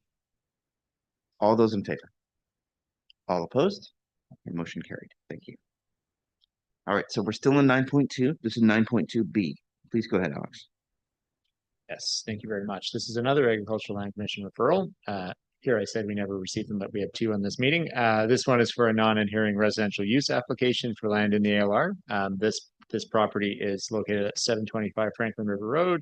And it's where the Portal Bernie Shelter Farm is applying for approval to place up to 6 portable housing units to accommodate up to 20 farm workers that would live and work on site. This type of application is required where the number of housing units is proposed in excess of what the density would be permitted under the ALC regulations. So in this case, the proponents intend to expand the farm operations and have presented within the package here a detailed submission and business case that highlights the need for additional staff to support those expanded operations. The units would be placed in an area of the property on the south side that has been modified already by historic gravel extraction uses and has limited agricultural capacity. The units would meet all the building safety requirements and would be connected to a new on-site sewage disposal system that would be built in that area and water servicing as well. So if the ALC application is approved, the applicants would require a temporary use permit or a rezoning from the ACRD to accommodate the additional housing, and staff are committed in supporting the applicants in seeking those additional approval requirements if this application gets to that stage. So the Agricultural Advisory Committee also reviewed this application on January 19th, where they passed a motion to support, and staff recommended the board forward this application onto the ALC. Thank you. Before we get to Director Haggard and Mealy, I did have a question about the process. If I was an impatient landowner, would I be able to not only get this, if the board does it, recommended to the ALC, could I concurrently apply for those, or do we have to wait for this decision first? That's a great question. And that was actually discussed at the Ag Advisory Committee. And yes, we can align those two processes. So, if this gets passed on the Land Commission, we will reach out as staff to the applicants and ensure that they're beginning to work on any building applications and any temporary smart applications they need, so that we can align those review processes and make it a little faster. Today I learned. Thank you. Director Haggard and then Dr. Mealy.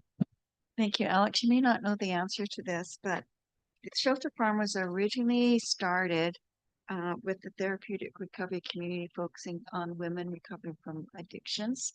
Now they're expanding. Do you know if they're still going to be focusing on women, or is that program still ongoing, or is this just for anyone that needs supports? Or do you have any information on that?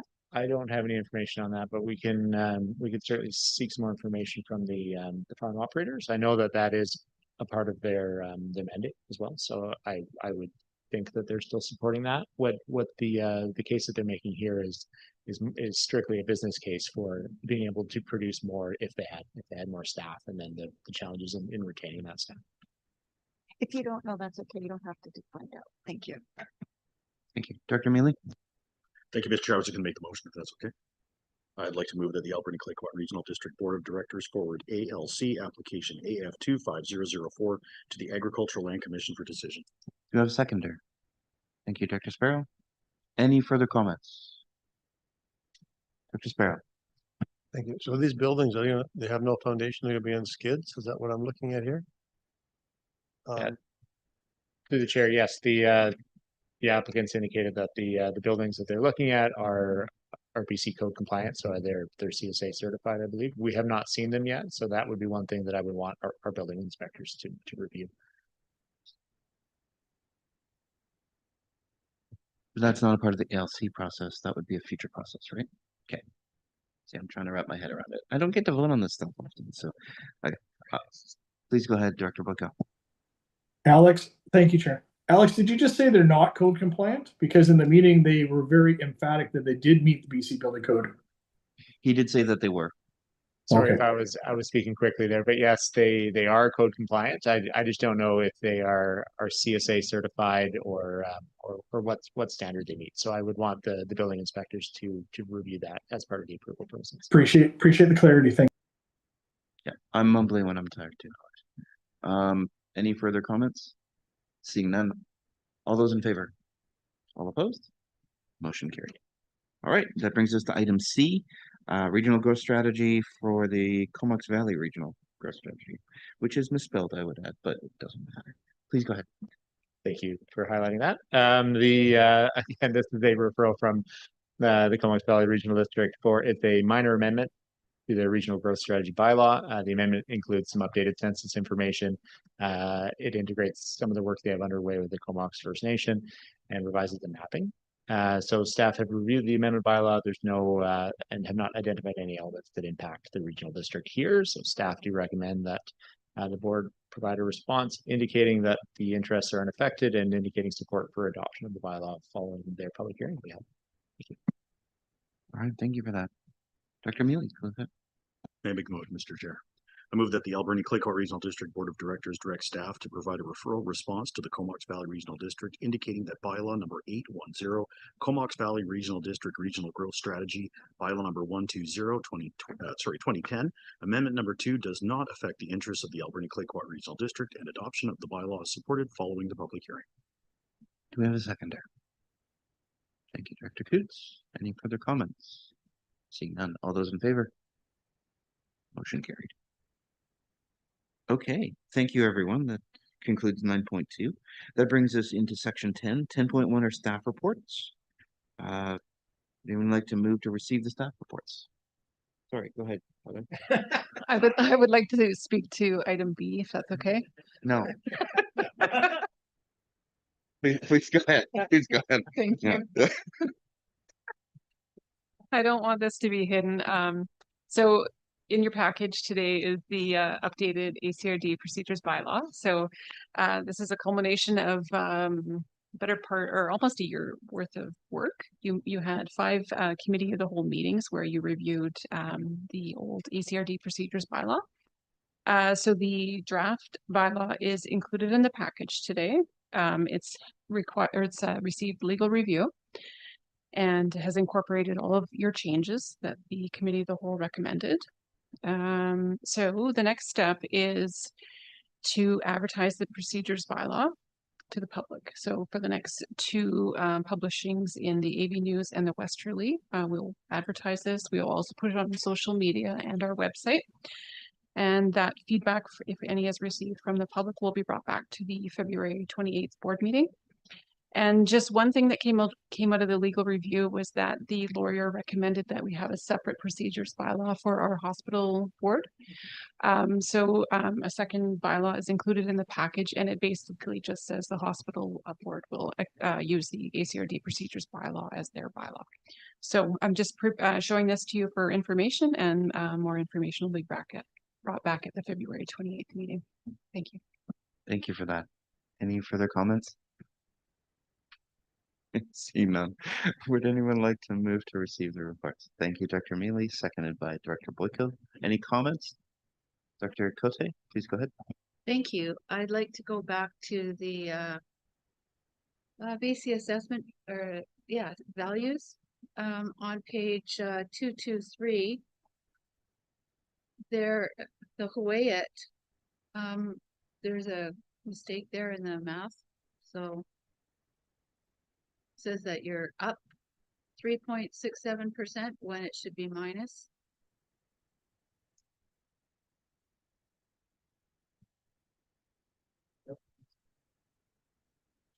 Terry, do you, I believe we cut and pasted that chart.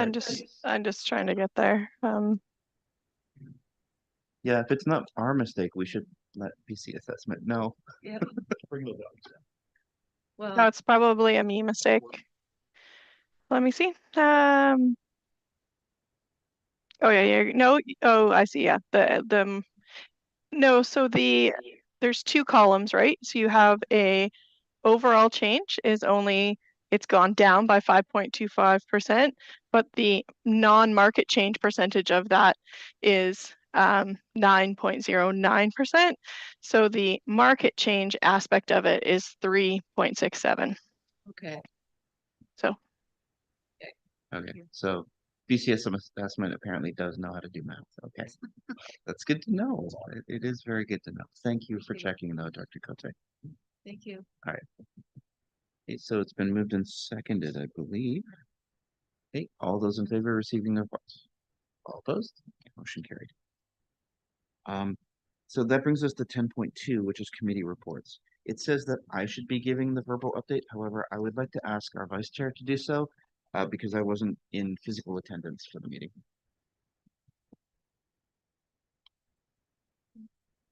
Okay. So it was moved that the Alberni Claycourt Regional District Board of Directors direct staff to investigate the creation of a potential service for vulnerable people services in the region and bring a report at the February 11th, 2026 Board of Directors meeting. And secondly, we made a motion that the Alberni Claycourt Regional District Board of Directors direct staff to develop a volunteer management framework for parks and trails align with category 2 and category 3 if they have the specific skill sets, a formal community group managed program. Thank you. Cynthia, did you have a supplemental? Yes, so the reason we included the resolutions is because as the committee of the whole, their resolutions read that they recommend that the board of directors make these. Yes, so these will need to be separate resolutions that are read into, or they would need to be moved and seconded and voted upon. In this meeting? Okay, We are recommending that they are because the one is time sensitive as it's directing staff to prepare a report for the next February meeting. okay. Okay, I get you now. Okay, so there were recommendations that were moved and seconded and passed by the committee of the whole, but they can't make decisions. They can only make recommendations. So the decision-making body is the board itself at this meeting. And so we as the committee of the whole would like the board to pass these two motions as identified. Thank you for that. Okay. So the first motion is that the Alberni Clayoquot Regional District Board of Directors direct staff to investigate the creation of potential service for vulnerable people services in the region and bring a report to the February 11th, 2026 Board of Directors meeting. Moved by Dr. Coots, seconded by Dr. Mealy. Would anyone like to speak to it? I think there's a lot of discussion at the actual committee of the whole, and that's accessible by YouTube. So, so all those in favor? All opposed? The motion carried. And then the second motion is that the Alberni Clayoquot Regional District Board of Directors direct staff to develop a volunteer management framework for parks and trails aligning with Category 2 and Category 3 if they have the specific skill sets, a formal community group managed program. Would anyone like to move that? Thank you, Director Mealy, seconded by Director Cote. Comments, Director Cote? No, I'm good. Oh, your microphone's on that. Oh, Yeah. sorry. Okay. Any further comments? Seeing none, all those in favor? All opposed? Motion carried. Thank you. And thank you for the report, Dr. Gregory. Okay, so that brings us to member reports. We have already heard and discussed and received item 10.3A. So the rest of the members' reports are as follows. Item B, Vancouver Island Regional Library. Dr. Cote. Sorry, Dr. Boyko. Is it Cote? Director Boyko, I believe, has the information from the last meeting and that he was still the representative. So Yeah, I would report as our next meeting would be February 21st at CAGM. Okay. Director Boyko may have something to add. Yeah. Since our last update, there's been no meetings, so we're good to go with you moving forward. Okay, thank you, Dr. Boyko. Okay, second is the Alberni Valley Chamber of Commerce. That's me again. Yep. Okay, so Chamber of Commerce, couple things. They are working towards having a spring shop local event. Details are forthcoming.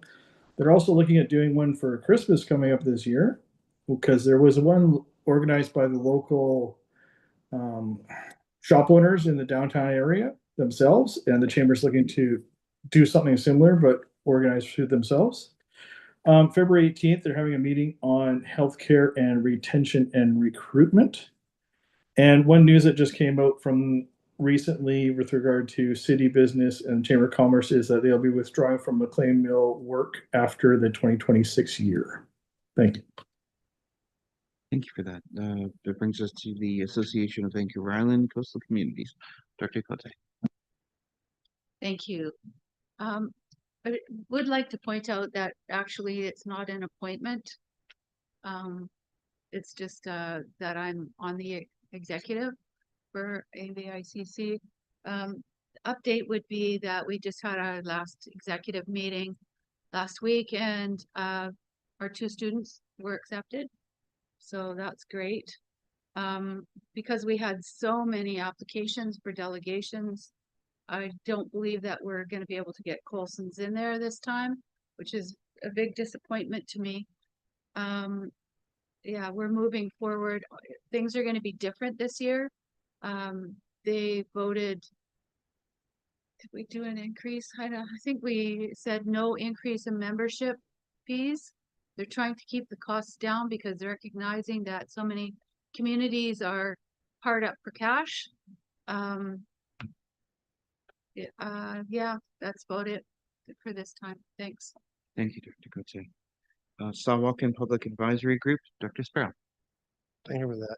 I got one little one here, the Tawasin Forestry Industry has submitted forest operation plan number 17, and review period will be in February 20th. And it'll probably be in the paper. It's not already been in, so we'll see. So they still are logging to some degree, which is good. It's a rarity in this island nowadays. Yeah, logging 250 cubes needs to be a bit higher in order to be sustainable, I think. Okay, next up is other reports. Anybody have any other member reports? Dr. Haggard, go ahead. Thank you, Mr. Chair. The Community Action Team is having an event on January 31st, 2026. It is titled Taking Care of Spirits, Hearts, and the Land Together. It is a community event for renewal, connection, and self-care. All are welcome and is free to attend. There will be self-care services, keynote speakers, multiple healing modalities, cultural brushings, and a catered lunch and light refreshments. So at the Italian Hall on January 31st, 10 till 4. Thank you. Just on that, did they have a similar event at the Barclay Hotel in the past year or so? Yes, then we have been at the Barclay. Okay, I wandered into that and it was quite neat. Yeah. Yeah. I went to the wrong room, but Oh. it was pretty cool. Yeah. It is. Right, So thank- I'm going. I probably won't be there for the whole day. So even if you can just stop in and just have a look, we'd be very much appreciated if you support this event. Thank you. Can we have a motion to receive the reports, please? Yes, Dr. Mealy, comment first. Go ahead. Yeah. I apologize. Just really quickly, just wanted to speak on behalf of the city. The city of Port Alberni is in the process of purchasing the old post office across from City Hall. So I just want to bring it to the board that if that is all said and done and it does go through, that there will be some office space hopefully available for other intergovernmental operations. So I would like to extend an opportunity to the ACRD to talk with city staff and go over that because I know we're doing it so we don't have to build a brand new city hall. And so if there's a need for other office space, I believe we can try to accommodate the ACRD as much as possible. Anywhere possible. Awesome. Thank you for that additional. Are there any secret tunnels connecting City Hall? Yeah, that's what We can make I had heard. I had heard there was, so that's why I asked. Okay.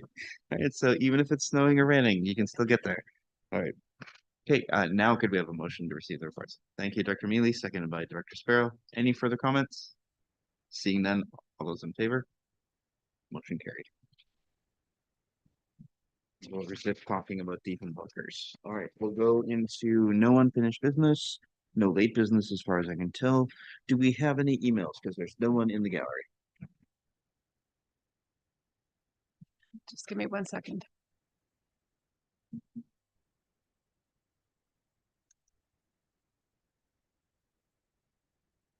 We do have one email. One moment, please.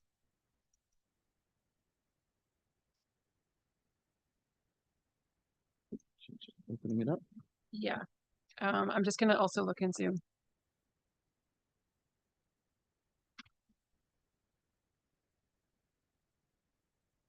I don't see anything in Zoom.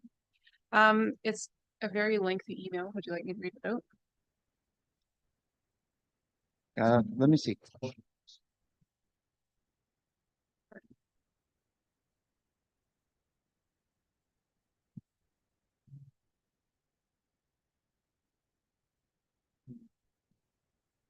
Okay, it's long enough that it could be correspondence at the next meeting. It looks like it's fairly interesting read, so maybe we do that, if that's okay.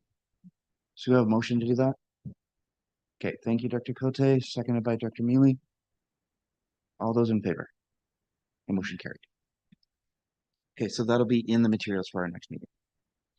Oh, yes, in camera. Oh my God, in camera. Yes. Okay. Okay, so this is so we have to show, or we have to provide reasons why we go in camera for the specific reasons. There are 2 reasons why, and so I'll move that we close the meeting to the public as per the community charter under sections 91J. Information that is prohibited or information that if it were presented in a document would be prohibited from disclosure under section 21 of FOIPA, and motion to close the meeting as per FOIPA under section 21(1)(c)(1) something that would harm significantly the competitive position or interfere significantly with the negotiating position of a third party. So I'll move that. Do we have a seconder? Thank you, Director Mealy. Any further comments?